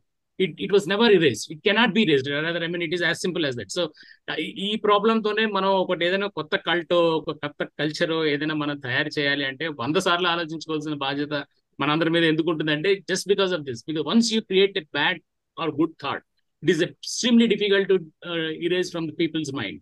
అంటే అసలు సృష్టించడమే చాలా కష్టం. కొత్త థాట్ ని, కొత్త కల్చర్ ని, కొత్త విధంగా ఆలోచించడానికి సృష్టించడమే అత్యంత కష్టమైన విషయం. బట్ ఒకసారి మీరు సృష్టించారంటే దాన్ని వైప్అవుట్ చేయడం impossible. Then coming back to these cults, what happens is that ఈ కల్ట్స్ అనేవి యాక్చువల్లీ ఇవి కొత్తగాను లేకపోతే భిన్నంగా ఎందుకు అనిపించుంటాయంటే, for example especially Americans, Europeans have not reacted so badly or so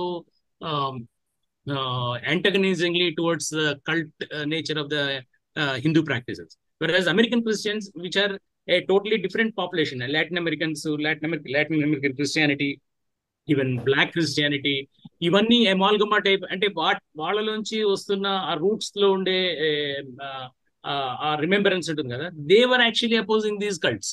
so basically it is a sort of conflict between similar group of people. అంటే similar అని నేను ఎందుకంటానంటే certain similarity in the culture and evolution of their ancestry, old nature of their cultures, ఇవన్నీ కూడా then when they come and you see when sudden గా మీరు ఇద్దరు పూనకం వచ్చిన మనుషులను పక్కన పెట్టి ఒక ఒక ఒక సైకలాజికల్ ఎక్స్పెరిమెంట్ చేసాం అనుకోండి, ఇద్దరు హిస్టీరియా పూనిన మనుషుల్ని ఒక గదిలో వదిలేసాం, what will happen may be very surprising to us. Like for example, nobody is there around and then two hysteric people పూనకం వచ్చిన మనుషుల్ని ఎదురుగా పెట్టారు మీరు. Now what happens is extremely difficult to predict in the sense that వీళ్ళు తన మీద అమ్మవారు పూరిందని ఒక వ్యక్తి, తన మీద ఇంకొక శక్తి లేకపోతే దయ్యం పట్టిందని ఇంకొక వ్యక్తి. సో ఈ ఇద్దరి మధ్య కాన్ఫ్లిక్ట్ అనేది ఎలా ఉంటుంది అనేది it may be very violent and vigorous, because నా తాలూకా ఇమాజినేషన్ ఆర్ హాలుసినేషన్ పెద్దదా, నీ తాలూకా హాలుసినేషన్ నీ తాలూకా ఇమాజినేషన్ పెద్దదా అనే కొట్లాటకి దారి తీయడానికి ఎక్కువ సంభావన ఉంటుంది. అంటే they may get compromised and they say, okay, let's get normal and then have a party and like that. So I mean whatever it. So what I'm trying to say is that ఈ cults యొక్క cults అనేది అనివార్యం. For example, in ప్రతి pagan culture లోని, ప్రతి pagan rituals లోని you will see these kind of cult like symbolic natures and people enacting sex, people enacting sexual postures in pagan cultures. The same thing మీకు యజ్ఞంలో part గా పౌండరీకం. So similar thing was there even in the Aryan cultures. So పౌండరీకం కానీ లేకపోతే పూర్వ pagan cultures లో కానీ వీటన్నిటిలో కూడా ఈ sexual rituals, sexual oriented things ఇవన్నీ ఉండడం అనేది చాలా కామన్. మీకు చాలా విచిత్రమైన విషయం చెప్తాను నేను. చర్చిలో ఉందా సార్? చిన్న విషయం, చర్చిలో ఉందా అది? క్రిస్టియన్ చర్చిలో చర్చ్ హ్యాస్ ఇవేడెడ్ ఆల్ ది, అంటే చర్చ్ చేయగలిగింది ఏంటంటే యాక్చువల్లీ మీరు అన్న పాయింట్, ఈ ఆధునికత రినైసెన్స్ నుంచి మనం అనుకున్నాం కానీ బట్ యాక్చువల్లీ చర్చ్ యొక్క ఆవిర్భావంలోనే some of these pagan ritualistic which look ఇది ఎందుకు జరిగింది అనేది ఒక పెద్ద ప్రశ్న మళ్ళా. But something happened with the formation of church around 300-400 AD. To answer your question, Sharma garu, for example, Srinivasulu చెప్పినట్లు పాత కల్చర్స్ ని కొత్త రిలిజన్స్ అబ్జార్బ్ చేసుకున్నాయి అని చెప్పిన ప్రకారం. pagan culture of fertility festival became part of Christianity and we celebrate it every spring, okay?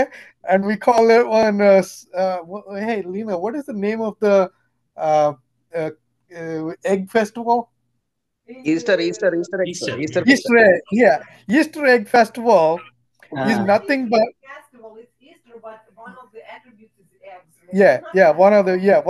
It's a fertility festival, okay, of pagans that was adopted by the Christianity to get all those pagans of that particular group into them. Okay, the Christmas tree is again a pagan festival that was adopted by Christianity for Christmas. Okay, there was no Christmas tree before. It was a pagan festival that was adopted. Okay, only thing they removed is burning it at the end. Okay, but actually, to be honest, a lot of Christmas trees catch fire and burn the houses in America, sadly. So the point, you're right, both of you are right. Sharma garu, Srinivas cheppina prakaram, old religions are adopted into new religion.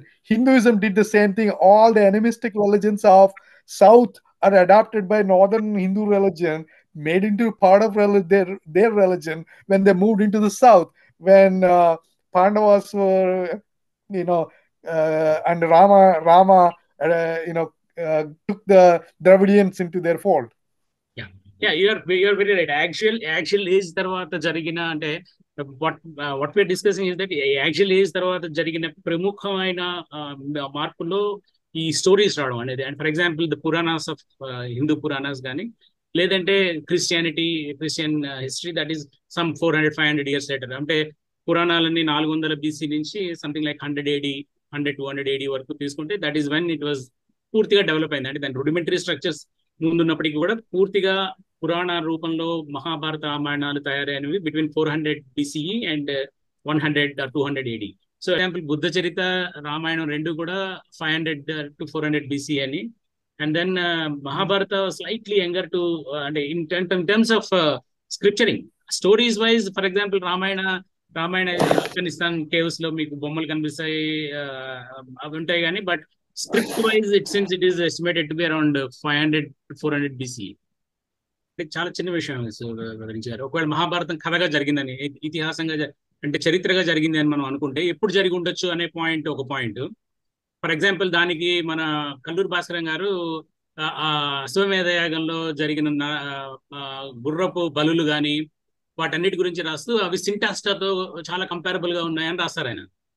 సింటాస్టాలో దొరికిన అవశేషాలు, గుర్రపు అవశేషాలు కానీ సింటాస్టా culture లో bronze weapons లేకపోతే గుర్రం ఎప్పుడు వచ్చింది మన దేశానికి అనే దాన్ని బట్టి ఉంటుందండి అది. Yeah, it came with Vedic period. There is absolutely no doubt. There is no trace of a horse. గుర్రపు తాలూకు అవశేషం ఎక్కడ కూడా సింధు నాగరికతలో ఆవగింజంత కూడా లేదు. సింధు నాగరికత ఉన్నంత కాలం మనకి గుర్రమే తెలియదు. It is very clear. మనకి వేదిక్ పీపుల్ తోనే, వేదిక్ ఆరియన్స్ తోనే ఇక్కడికి గుర్రం వచ్చింది అనేది చాలా క్లియర్. అదే. సో ఇన్ దట్ సెన్స్ మీకు మహాభారతం జరిగింది ఎప్పుడు అనుకుంటే మీరు దానిలో వర్ణించే ఈ అశ్వమేధ యాగం, ఆ సింటాస్టాకి సంబంధం అంటే కనిపించడం, అంటే సింటాస్టాలో కూడా ఇంద్రుడికి వాళ్ళ సేనాధిపతిని పుష్ చేయడానికి, వాళ్ళ సేనాధిపతిని హ్యాపీ చేయడం కోసం సింటాస్టాలో ఒక రోజు, ఎందుకంటే ఒకే మాస్ గ్రేవ్ లో గుర్రాలు దొరుకుతాయి సింటాస్టాలో.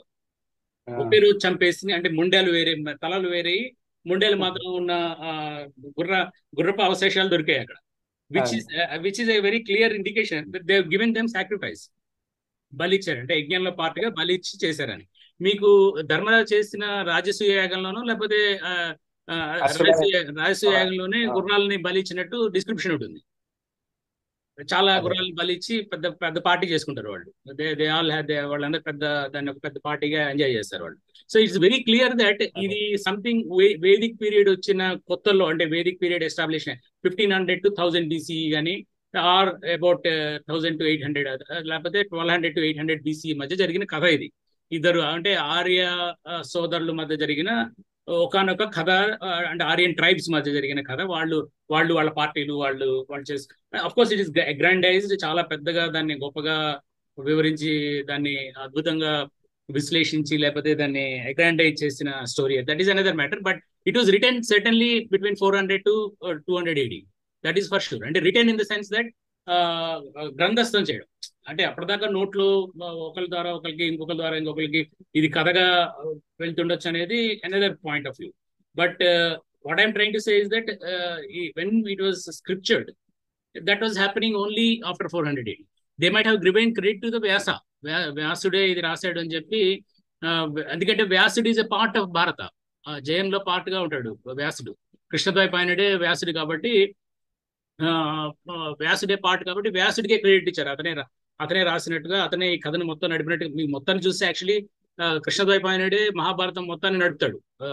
Man who is born to an Aryan king and a local lady, సత్యవతికి పుట్టిన కృష్ణద్వైపాయనుడే మొత్తం మహాభారతాన్ని నడుపుతాడు.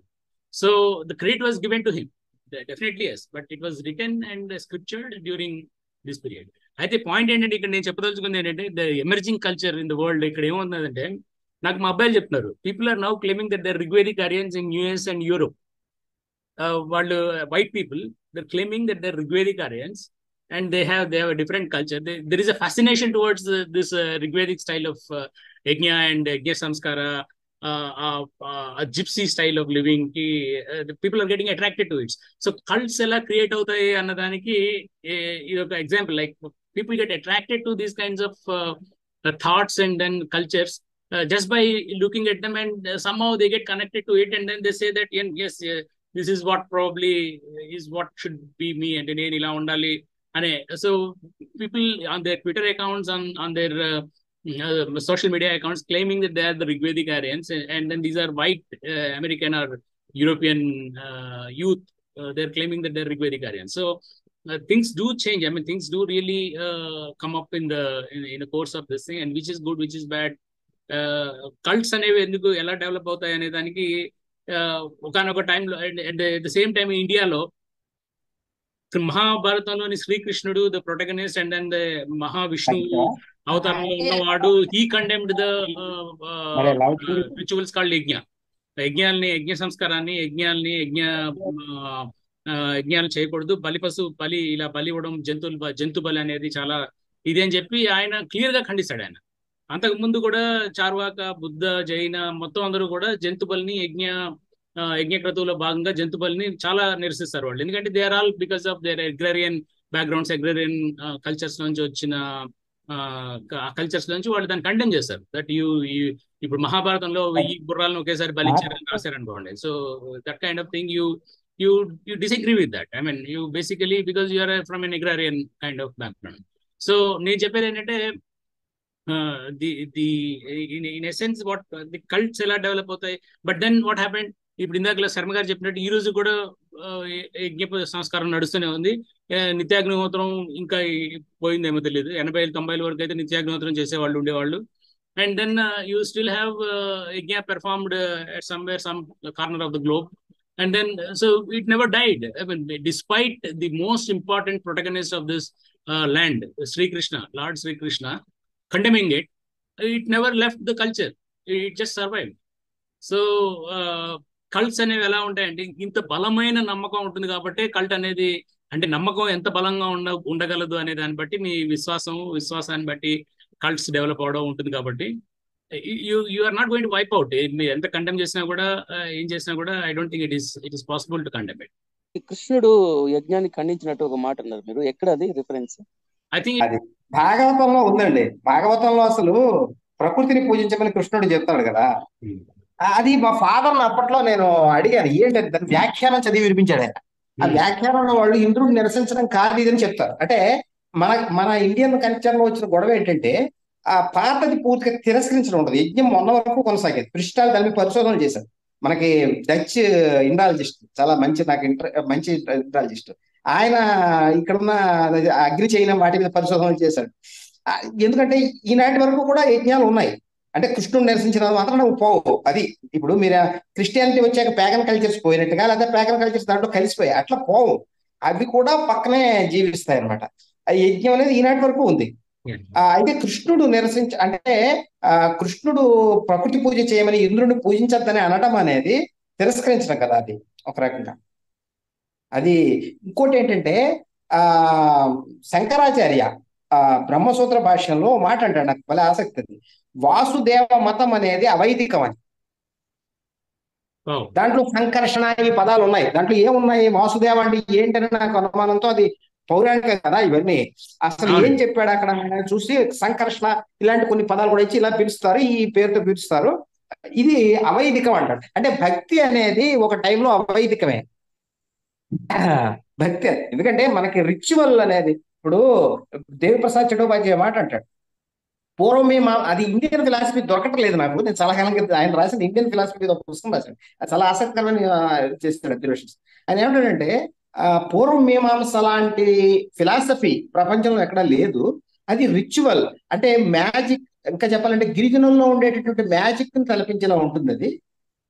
దాంట్లో గాడ్ ను పూర్తిగా తిరస్కరించారు. కుమారులుడు ఆశ్చర్యం ఏంటంటే, మన వాళ్ళు ఏమనుకుంటారంటే బ్రాహ్మణులు అంటే ఆస్తికులు, ఇది బుద్ధిస్టులు నాస్తికులు అని అనుకుంటారు. కానీ విచిత్రం ఏంటంటే కుమారులుడు నాస్తికుడు, అతను జగత్తు సత్యం అని వాదించాడు, మాయావాదాన్ని ఖండించాడు ఆయన. అప్పుడు మాయావాదం ఫస్ట్ ప్రతిపాదించింది బౌద్ధులు. వీళ్ళు అంత చరిత్రను తలకిందులో చూస్తారు. మన ప్రోగ్రెసివ్ థింకింగ్ నేను అది ఒకటి అంటూ ఉంటా, ఇది ఉద్యమ అవసరాలని. ఉద్యమ అవసరాలు వేరు, అలాగే చెప్పాలి. ఉద్యమ అవసరాలు బ్రాహ్మిన్స్ ఎక్కువ మంది ఇలాంటి వాళ్ళందరూ సైంటిస్టులుగా ఉన్నారు, అన్ని ఉన్నారు. ఉన్నప్పుడు బ్రాహ్మిన్స్ కి వ్యతిరేకంగా చెప్పాలన్నప్పుడు అన్ని పాపాలు వాళ్ళు చేశారని చెప్పాలి. అది ఒక అవసరం, ఉద్యమ అవసరం. దాంట్లో నాస్తికత్వం అంటే ఆస్తికులు వీళ్ళు గుళ్ళు కట్టారు ఇలా చెప్తారు. కానీ వాస్తవంగా అది పూర్వమీమాంస పూర్తిగా నాస్తిక, దేవుణ్ణి తిరస్కరించినటువంటిది. జైనులు ఒక మాట అన్నారు, బిఎస్ఎన్ హనుమంతరావు ఒక చోట రాసేటండి భలే మాట. పూర్వమీమాంసకులు ప్రచ్ఛన్న నాస్తికులని, ప్రచ్ఛన్న చార్వాకులని. రిచువల్ ని పాటి, అది అబ్జర్వేషన్స్ ఎంత విచిత్రంగా ఉంటాయంటే, జైనులు అన్న ఆ మాట నాకు మైండ్ లో పాతుకుపోయింది. ప్రచ్ఛన్న చార్వాకులని. ఎందుకంటే వాళ్ళు పూర్తిగా రిచువల్ ని యాక్సెప్ట్ చేశారు. అదే టైంలో ఇదే దేవుణ్ణి తిరస్కరించారు.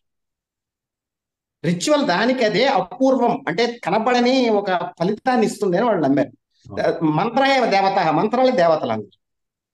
ఇది మనకి పూర్వమీమాంసలో ఉండేటటువంటి విచిత్రం. అంటే ఎగ్నిక్ కల్చర్స్ కానీ లేకపోతే వేదిక్ కల్చర్స్ కానీ they never invoked any God.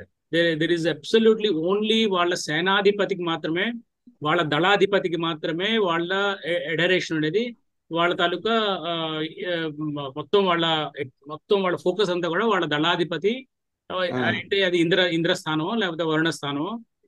ఇంతే తప్పితే ఇంతకన్నా వాళ్ళకి వైదిక్ కల్చర్ లో అయితే డెఫినెట్ గా అసలు ఐడల్ వర్షిప్ కానీ లేకపోతే ఇంకే విధమైన దేవుడు కానీ దయ్యం కానీ ఇలాంటి వాటికి అసలు అన్నట్టు యోగి ప్రత్యక్షం అని బౌద్ధులు చెప్పారు. యోగి ప్రత్యక్షం అంటే మన పారాసైకాలజీ, దాన్ని వివరించట్లేదు. పారాసైకాలజీ మనం ఏమన్నామో యోగి ప్రత్యక్షం అన్నారు వాళ్ళు. దాన్ని కుమారులు ఖండించారు. కుమారుడు మరి వేదిక్ కల్చర్ కి సంబంధించిన వాడు కదా ఆయన ఏమీ నాస్తికుడు. విచిత్రంగా ఉంటుంది. మనం ఇప్పుడు అర్థం చేసుకునే దానికి చాలా విరుద్ధంగా, అందుకనే భారతదేశం ఇప్పటికీ అర్థం కాదేమో అనిపిస్తుంది.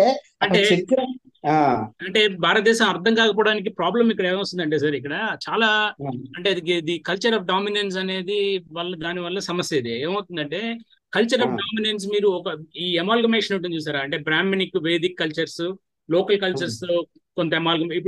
మీరు ఇప్పటికి కూడా యజ్ఞాన్ని మీరు నిత్యాగ్నిహోత్రం ఈస్ట్ గోదావరి జిల్లాలో 1980 వరకు చేశారని డేవిడ్ నైట్స్ రాశాడు ది వేదిక్ వాయిసెస్ అనే దాని బుక్ లో. సో అక్కడ వాళ్ళు 3 ఫ్యామిలీని తీసుకొని ఆయన రాశాడు బుక్. అది ఇప్పటికి కూడా చేస్తున్నారండి. ఈ మేకలు చంపడం అది ఉందని రహస్యంగా చేశారు మా వాళ్ళు చెప్తూ ఉంటారు అక్కడ బ్రాహ్మణ యజ్ఞం జరిగిందని. అదే సో ప్రాబ్లం ఏంటంటే ఇక్కడ అంటే ఈ స్పెక్ట్రమ్ ఎంత పెద్దది ఉంటుందంటే, ఇక్కడ తన పూర్వవాసల్ని పోగొట్టుకోకుండా తన రిచువల్స్ ని ఆధారం చేసుకొని ఉండే ఆ ఎక్స్ట్రీమ్ ఎండ్ నుంచి ఇటు పూర్తిగా వీడితో కలిసిపోయి ఇక్కడ లోకల్స్ యొక్క ఐడల్స్, అంటే ఫర్ ఎగ్జాంపుల్ అమ్మవార్లు గ్రామ దేవతల పూజలు, ట్రైబల్ రిచువల్స్ అయిన ఐడల్ వర్షిప్ తో కూడినటువంటి దానిలో కూడా అంటే తమ యొక్క పూర్తి ఐడెంటిటీని కాపాడుకోవడం దగ్గర నుంచి ఇక్కడ లోకల్స్ లో వాళ్ళ తాలూకా సంస్కృతిలో దూరిపోయి వాళ్ళది కూడా అడాప్ట్ చేసేసుకొని వాళ్ళది కూడా మాదే అనేంత వైడ్ స్పెక్ట్రమ్ ఇక్కడ డెవలప్ అయిందండి. సో ద ప్రాబ్లం ఇక్కడ ఏదంటే ఏది ఇందులో డామినెన్స్ చేసింది అంటే, dominance in the sense that ఇందాక రెడ్డి అన్నట్టు ఇక్కడ బ్రాహ్మణిజం కి స్టేట్ కి రాజ్యానికి మధ్య, రాజులకి బ్రాహ్మణులకి మధ్య ఉండే నెక్సెస్ 4వ శతాబ్దం నుంచి 5వ శతాబ్దం నుంచి ఏర్పడింది అనుకుంటే, మీకు కరెక్ట్ గా చూస్తే కూడా మీరు that is the time period when caste system, అంతర్వివాహాలు, కులాంతర వివాహాలు స్టార్ట్ అయింది కూడా అదే పీరియడ్ నుంచి అని మనకి జెనెటిక్ స్టడీస్ చెప్తున్నాయి. ఇప్పుడు రైట్ నా జెనెటిక్ స్టడీస్ తో మనకి తెలుస్తుంది ఏంటంటే దిస్ ఈజ్ అంటే బ్రాహ్మణ్ ఇన్ఫ్లుయెన్స్ అనేది స్టేట్ మీద వచ్చిన తర్వాత యాక్చువల్లీ అంతర్గత వివాహాలు, కులాంతర్గత వివాహాలు స్టార్ట్ అయ్యాయి.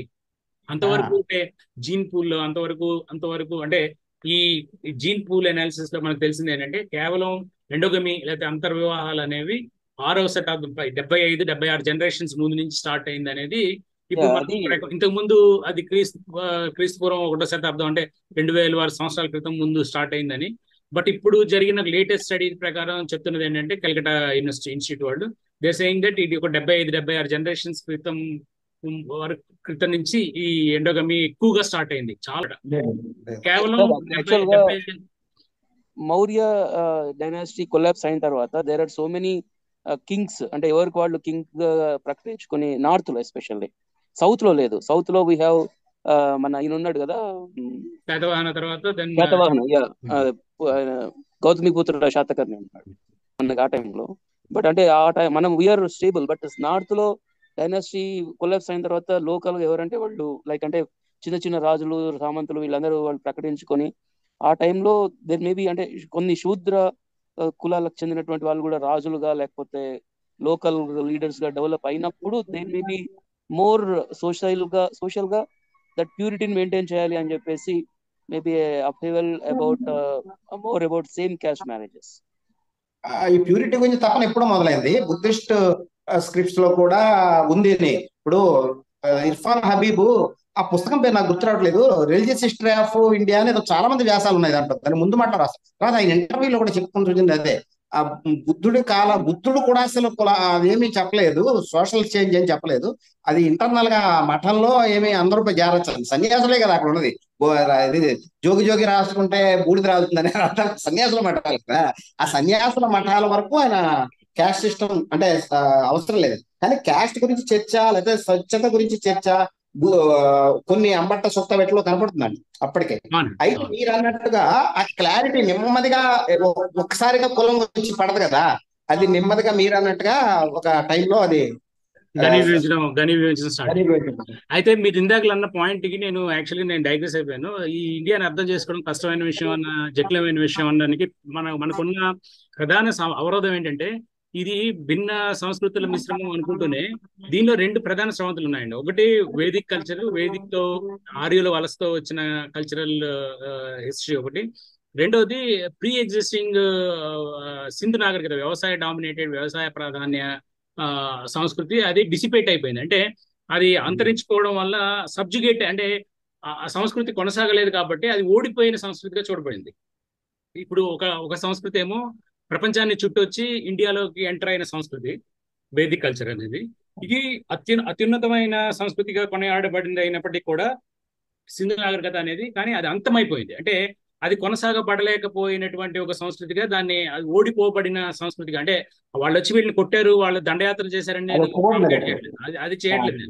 నేను చెప్పేది ఏంటంటే వాటి ఐడెంటిటీ, వాటి తాలూకా ఉనికి, వాటి తాలూకా ఐడెంటిటీ ఎలాంటిదంటే ఇది ఓడిపోయిన సంస్కృతిగా, అది గెలిచిన సంస్కృతిగా మీరు దాన్ని చూస్తే, మీరు ఈ రెండింటి నెక్సెస్ ఎలా జరుగుతుంది అని మీరు ఆలోచిస్తే, ఆల్వేస్ ఈ మిగిలిన శేష వ్యవసాయ హరప్ప నాగరికత యొక్క అవశేషాలు ఎలా ఉంటాయంటే అవి సబ్జుగేట్ గా ఉంటాయి. అంటే సబ్మిసివ్ గా, వీటికి ఈ డామినెంట్ కల్చర్ కి సబ్మిసివ్ రోల్ ప్లే చేసేవిగా ఉండడానికి ఎక్కువ ప్రాధాన్యత ఇస్తాయి. ఎందుకంటే మోస్ట్ ప్రాబ్లీ ఆల్రెడీ మేము ఓడిపోయాం అనే ఒక లూజర్ మెంటాలిటీతో ఉండడం వల్ల. అయితే ప్రాబ్లం ఇక్కడ ఎక్కడ వస్తుందంటే సస్టెనెన్స్. మీరు ఇది కల్చరల్ ఫైట్ మాత్రమే కాకుండా ఈ దేశంలో ఎలా కొనసాగాలి, జనసమూహాలు ఎలా బతకాలి, జనసామాన్యాలు ఎలా ముందుకెళ్ళాలి అనుకుంటే వ్యవసాయమే ప్రాధాన్యం అని తెలుసుకున్నప్పుడు పశుపోషణ, వీళ్ళకి తెలిసింది, ఆర్యులకు తెలిసింది పశుపోషణతో ఉండే భిన్నమైన ట్రేడ్స్ అండ్ లేకపోతే దాని తాలూకు జీవన విధానాలు వాళ్ళకి తెలిసింది. కానీ ఈ దేశానికి సరిపడింది మాత్రం వ్యవసాయం మాత్రమే సరిపడింది అనేది ఈ రోజు కూడా మనకి అర్థమవుతున్న విషయం. ఈ రోజు కూడా మనం ఎంతో కొంత సేఫ్ గా ఉన్నాము ఈ దేశంలో.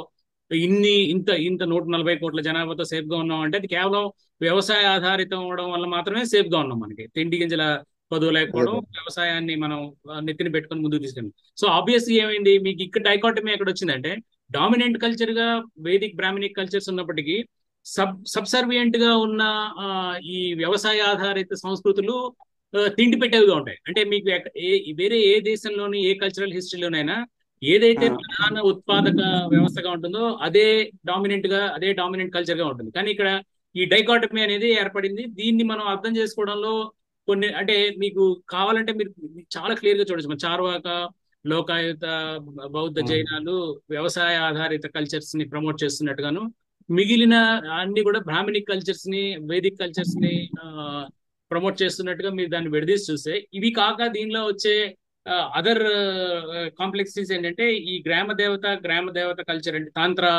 తంత్ర రిలేటెడ్ ఇష్యూస్, వ్యవసాయ పూజలు, వ్యవసాయ ఆధారిత పూజలు గురించి చాలా బాగా ఎక్స్ప్లెయిన్ చేశారు అప్పుడు మనం దేవి ప్రసాద్ చదువుతున్నప్పుడు. సో ఈ కాంప్లెక్సిటీని కూడా దీనికి యాడ్ చేసి చూస్తే, బట్ నాకు అనిపించేది ఏంటంటే ఈ రెండు, ఒకటి వేదిక్, రెండోది ఈ అవశేష సింధు నాగరికత యొక్క వ్యవసాయ కల్చర్స్, ఈ రెండింటి మధ్య జరిగే ప్రధాన వైరుధ్యాలే మనకి ఇక్కడ వైరుధ్యంగా, ఇక్కడ భిన్నత్వంగా కనిపిస్తుందని నా అభిప్రాయం. స్టార్ట్ చేస్తే, లేకపోతే మహావీరుడితో స్టార్ట్ చేస్తే, time and again people have protested this. అంటే వీళ్ళు ఎంత లేటెస్ట్ గా అంటే, మన ఎవరైనా కమ్మ, అదే చౌదరి, మన ఈ భావ విప్లవం చేసిన ఆయన వరకు కూడా, త్రిపురనేని రామస్వామి చౌదరి వరకు కూడా ఇది నడిచింది. వీళ్ళందరూ ముఖ్యంగా ఈ అంబేద్కర్, లేకపోతే ప్రతి వాళ్ళు, అంటే ప్రతి ఒక్క సమూహం కూడా ఆసరా తీసుకున్నది, దీనికి ఆసరాగా తీసుకుంది బౌద్ధిజాన్ని ఆసరాగా, పోకర్ లక్ష్మీనరసింహ గారిని, వీళ్ళందరూ కూడా బ్రాహ్మణిజాన్ని క్వశ్చన్ చేస్తూ, బ్రాహ్మణిజం యొక్క డామినేషన్ ని దాని తాలూకా దాని ప్రశ్నస్ ఆసరాగా తీసుకున్నది బౌద్ధిజం. బట్ తెరలుగా అనేక మార్లు ఈ బ్రాహ్మణిజానికి విత్ ఇన్ బ్రాహ్మిన్స్ లో కూడా ఇప్పుడు మన మాధవాచార్య చేసింది కానీ, లేకపోతే మధ్వాచార్య చేసింది కానీ, లేకపోతే వీళ్ళు చేసిన మన రామానంద చేసింది కానీ, వీళ్ళందరూ చేసింది కూడా విత్ ఇన్ బ్రాహ్మణిజం లో ఉంటూనే ఇది ఇండ్యూస్ చేస్తున్న బయాసుల్ని కానీ, లేకపోతే ఇది 2-3 శతాబ్దాల్లో జరిగిన మౌర్యుల అంతం తర్వాత జరిగిన మార్పుల్ని, వచ్చిన ఆ సోషల్ వ్యవస్థని నిరసిస్తూ వచ్చిన వాటిని చేసిన జరిగినవి. కాబట్టి మీరు ఇదే పద్ధతిలో చూస్తే వాళ్ళు వచ్చి 1500 BCలో వచ్చారనుకుంటే, బౌద్ధ జైన మతాలు 600-500 BC మధ్య అనుకుంటే, so you can say that ఒక 1000 years హిస్టరీలో కూడా similar things would have happened. అంటే ఈ లోకల్స్ కి, ఇక్కడ ఉండే లోకల్స్ గా వ్యవసాయ ప్రధానంగా కల్చర్స్ గా విస్తరిస్తున్న ఈ లోకల్ పాపులేషన్ కి బయట నుంచి వచ్చి తమ సొంత ఐడెంటిటీని మెయింటైన్ చేసుకుంటూ తమ రిచువల్స్ ని కంటిన్యూ చేస్తున్న, నేను వేదిక అని ఎందుకు అంటున్నానంటే ఈ రోజు కూడా వేదిక్ ఎక్స్ట్రీమ్ పాయింట్ అనేది కంటిన్యూ అవడం వల్ల, అంటే వేదిక్ రిచువల్స్ ని ఇంకా మీరు దాన్ని పట్టుకోమలుగా భావిస్తూ దాన్ని పట్టుకొని ఉంటున్న, ఇంకా not only that people still believe it. యజ్ఞం చేద్దాము, చండీ యాగం చేయాలి, లేకపోతే ఇంకో యాగం చేయాలి, దాన్ని చేస్తే రాజ్యాధినేతలు అంటే సీఎంలుగా ఉన్న వ్యక్తులు కూడా దాన్ని బిలీవ్ చేసేంతగా, ఆ రిచువల్ కి పవర్ ఉందని బిలీవ్ చేసేంతగా ఉండడం అనేది ఇది ఎలా కనిపిస్తుంది అంటే దీన్ని అందుకని నేను వేదిక్ అంటాను. అందుకని that is the reason. Puranic అని అనడానికి ఏమవుతుందంటే, Puranic is exactly the confluence point between or compromising point between the Vedic culture and the remaining or whatever the remaining అవశేష సింధు నాగరికతకి మధ్య జరిగిన కాంప్రమైజ్ గా నేను పురాణాలను చూస్తాను. కృష్ణుడు for example, you take it that he's a Dravidian or is a Harappan ASI gene ఉన్న ఒక జీన్ పూల్ వ్యక్తిగా తీసుకుంటే, the Vedic culture that situated around him made him a hero. Although it is a struggle between 2 Aryan cousins, ఇద్దరు ఆర్యన్ కజిన్ల మధ్య జరిగిన యుద్ధం అయినప్పటికీ హీరోగా ఎమర్జ్ అయ్యేవాడు ఒక ద్రవిడియన్ ancestry ఉన్నవాడుగా మీరు చూడొచ్చు దాన్ని. So obviously that's why I call that is a compromise. అంటే పురాణిక్ పీరియడ్కి వచ్చేపాటికి మీరు you made is heart of arrangement. Okay, we are still great, we are the greatest people, we have the greatest culture, but okay, you are also welcome in to our fold అనే ఒకలాంటి compromise theory లాగా నాకు అనిపిస్తుంది. ఇప్పుడు వేదిక్ ఒకళ్ళే వచ్చారనుకుంటున్నారు. వచ్చిన గొడవ ఏంటంటే ఆర్యులు అంటే మనకు తెలియదు, వచ్చారు ఏదో వేదమో సంస్కృతం. తర్వాత గ్రీకులు వచ్చారు, అనేక మంది వచ్చారు.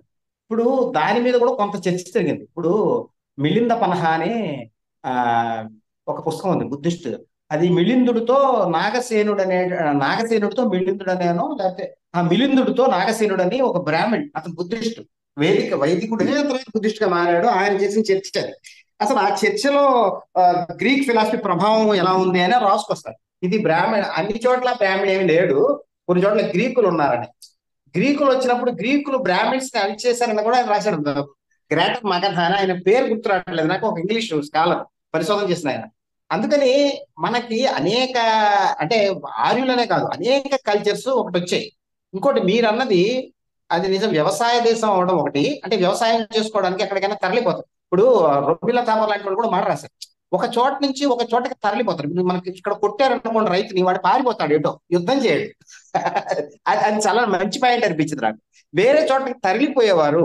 మీకు చైనా, అంటే మనకి చైనాకి చూస్తే వాళ్ళకి భాష ఒకటే. మన హరగోపాల్ కూడా అది నేను ఎప్పటి నుంచో ఉన్నది, ఆ లిపి గురించి చూస్తే అందరికీ ఒకటే లిపి, ఒకే భాష ఉండటం అనేది వాళ్ళది ఒకటి. ఇంకోటి ఏంటంటే అక్కడ రైతాంగ తిరుగుబాట్లు పెద్ద ఎత్తున జరిగాయి, మనకి జరగలేదు. ఇప్పుడు అక్కడ మావో లాంటి వాడు పుట్టాడంటే రైతాంగం నుంచే పుట్టాడు. అది అంటే మోడర్న్ ఏజ్ లో మనకు మావోలా కనబడుతున్నాడు. అలాంటి మావోలు ఎంతో మంది పుట్టారు అంత క్రితం అక్కడ. మనకి గాంధీ రావడం అంటే మోడర్న్ ఫిలాసఫీ ఇండియాకి లేదని మొన్న భార్గవ్ గారు అన్నప్పుడు నాకు కొంచెం ఆశ్చర్యం. రామకృష్ణ పరమహంసని చదివితే మోడర్న్ ఫిలాసఫీ అవి, మన మోడర్న్ ఫిలాసఫీ ఇట్లా ఉంటుంది, చైనా మోడర్న్ ఫిలాసఫీ అలా ఉంటే మనకు గాంధీ ఇలాంటి వాళ్ళు వస్తారు. లోపాలు ఎక్కడైనా ఉంటాయి, మన గాంధీని విమర్శించవచ్చు వెయ్యి, కానీ మా ఊరిని విమర్శించడానికి చాలా ఉంటాయి. అక్కడ కరువు వచ్చింది ఆయన పాలసీల వల్ల, అది ఎలా వచ్చిందని పెద్ద విషయం అది. అందుకని ఎక్కడే ఉంటాయి. అందుకని ఇండియాలో ఒకటి ఏంటంటేనండి, కేవలం ఆర్యుల ప్రభావము అనే దగ్గర నుంచి మొదలైతే బ్రాహ్మిన్స్ తర్వాత సంస్కృతం దీని ప్రభావం గురించి మనం మాట్లాడుకుంటాం. ఇంకోటి ఏంటంటే అస్సాంలో 12వ శతాబ్దం వరకు బ్రాహ్మిన్ సెంటర్ కాలేదు. నేను ఎక్కడో చదివా అస్సాంలోకి. అందుకని అక్కడ బ్రాహ్మిన్స్ ఉంటారు, వాళ్ళు ఎవరో వాళ్ళు మనం వెళ్ళి, అందుకని బ్రాహ్మిన్ అనేది కూడా మనము స్పష్టంగా చెప్పలేం. ఇంకొకటి బ్రాహ్మినిజం అనే దానికి ఒక ఆయన ఇచ్చిన నిర్వచనం ఏంటంటే, అదే నేను ఒక స్కాలర్ చెప్పాను కదా, బుద్ధిజం గురించి చాలా రాశారు. బుద్ధిజం షాడో ఆఫ్ బ్రాహ్మినిజం ఏదో పుస్తకం రాశారు, చాలా నచ్చిన పుస్తకం నాకు. ఆయన అనేది ఏంటంటే బుద్ధిజం బ్రాహ్మినిజం ఎప్పుడు కొట్లాడిపోయేదే అంటాడు. ఎందుకంటే బుద్ధిస్టుల పాత్ర వేరు, బ్రాహ్మణుల పాత్ర వేరు. బుద్ధిస్టులు కనుక్కున్న సైన్సెస్ వేరు, బ్రాహ్మణులు కనుక్కున్న సైన్సెస్ వేరు అంటాడు ఆయన. మరి ఖగోళ శాస్త్రము ఇవన్నీ కూడా బ్రాహ్మణులు డెవలప్ చేశారని. కోశాంబి ఒక చోట పంచాంగం లాంటివి బ్రాహ్మిన్స్ డెవలప్ చేశారని కొంత మెచ్చుకోవడం అంటే దానికి ఒక చారిత్రక పాత్ర ఉందని. అంటే బ్రాహ్మణుడిది ప్రవృత్తి మార్గం అయితే వాళ్ళది నివృత్తి మార్గం, ఎవరిది సన్యాసులు. అందుకని వాళ్ళు స్త్రీల దగ్గరికి వెళ్ళేవారు. స్టేట్ కావాలంటే బ్రాహ్మణుడు కావాలి అంటే ఒక క్షత్రియ హోదా ఇవ్వాలి అంటే బ్రాహ్మణే అవసరం అవుతాడు. అయితే అది నెగిటివ్ పాయింట్ గా కూడా చూడలేము, ఎందుకంటే దాని నెగిటివ్ పాయింట్ గా అనట్లేదు అండి. నేను చెప్పేది ఏంటంటే ఇన్విటబుల్ ఫ్యాక్ట్స్ అంటాను. అంటే మీరు వీటిని తీసి పడేసేలాగా తీసి పడేయగలిగే నిజాలు కాదు ఇవి. వీటితోనే ఈ నిజాలతో అల్లుకున్నదే మన సాంస్కృతిక పరిణామం అనేది మనం గుర్తించాలంట నేను. అంటే అవుట్ ఫార్ అంటే ఫర్ ఎగ్జాంపుల్ మీకు ఒకానొకప్పుడు మీకు చిన్న ఎగ్జాంపుల్ చెప్తాను. అగ్రహారాల్లో భాగంగా బ్రాహ్మణులకి అనేక వందల వేల ఎకరాల భూమి డొనేట్ చేయబడేది. చాలా వరకు ల్యాండ్ బ్రాహ్మణుల పేరు మీద ఉండేది. 100 సంవత్సరాల క్రితం వరకు చాలా వరకు భూమి అగ్రికల్చరల్ ల్యాండ్. ఇప్పుడు వీళ్ళు ఎంత దున్నారో దానిలో ఎంత శాతం వీళ్ళు దున్నుంటారో అనేది ఒక ప్రశ్న అయి ఉండొచ్చు. బట్ మాక్సిమం భూమి వీళ్ళ పేరు మీద ఉండేది. But they could not even hold that land. నేను ఎందుకు అంటానంటే మాట వాళ్ళు దాన్ని కనీసం ఒక 3-4 తరాల వరకు కూడా దాన్ని కాపాడుకోలేపారు. ఎందుకు కాపాడుకోలేపారంటే it is not part of your life style. మీ లైఫ్ స్టైల్ కి అది మీకు సూటబుల్ కాదు. మీకు మంత్రాలు విద్య అంటే ఇప్పుడు మీకు కథలు గాథలు, ఇప్పుడు మోడర్న్ ఏజ్ లో కూడా మీకు స్కూల్ సిస్టమ్ కాకుండా కథలు గాథలు చూస్తే ఆయన చల్లపల్లి వెంకట కవులు వాళ్ళు రాస్తారు. ఒక 10 బస్తాలు ఇస్తారు, మీ శిష్యుల్ని పోషించుకుంటే మీరు ఏదో చదువు చెప్పుకోండి. వేదం అనే కాదు, అంటే విద్య అనేది ఎంతైనా.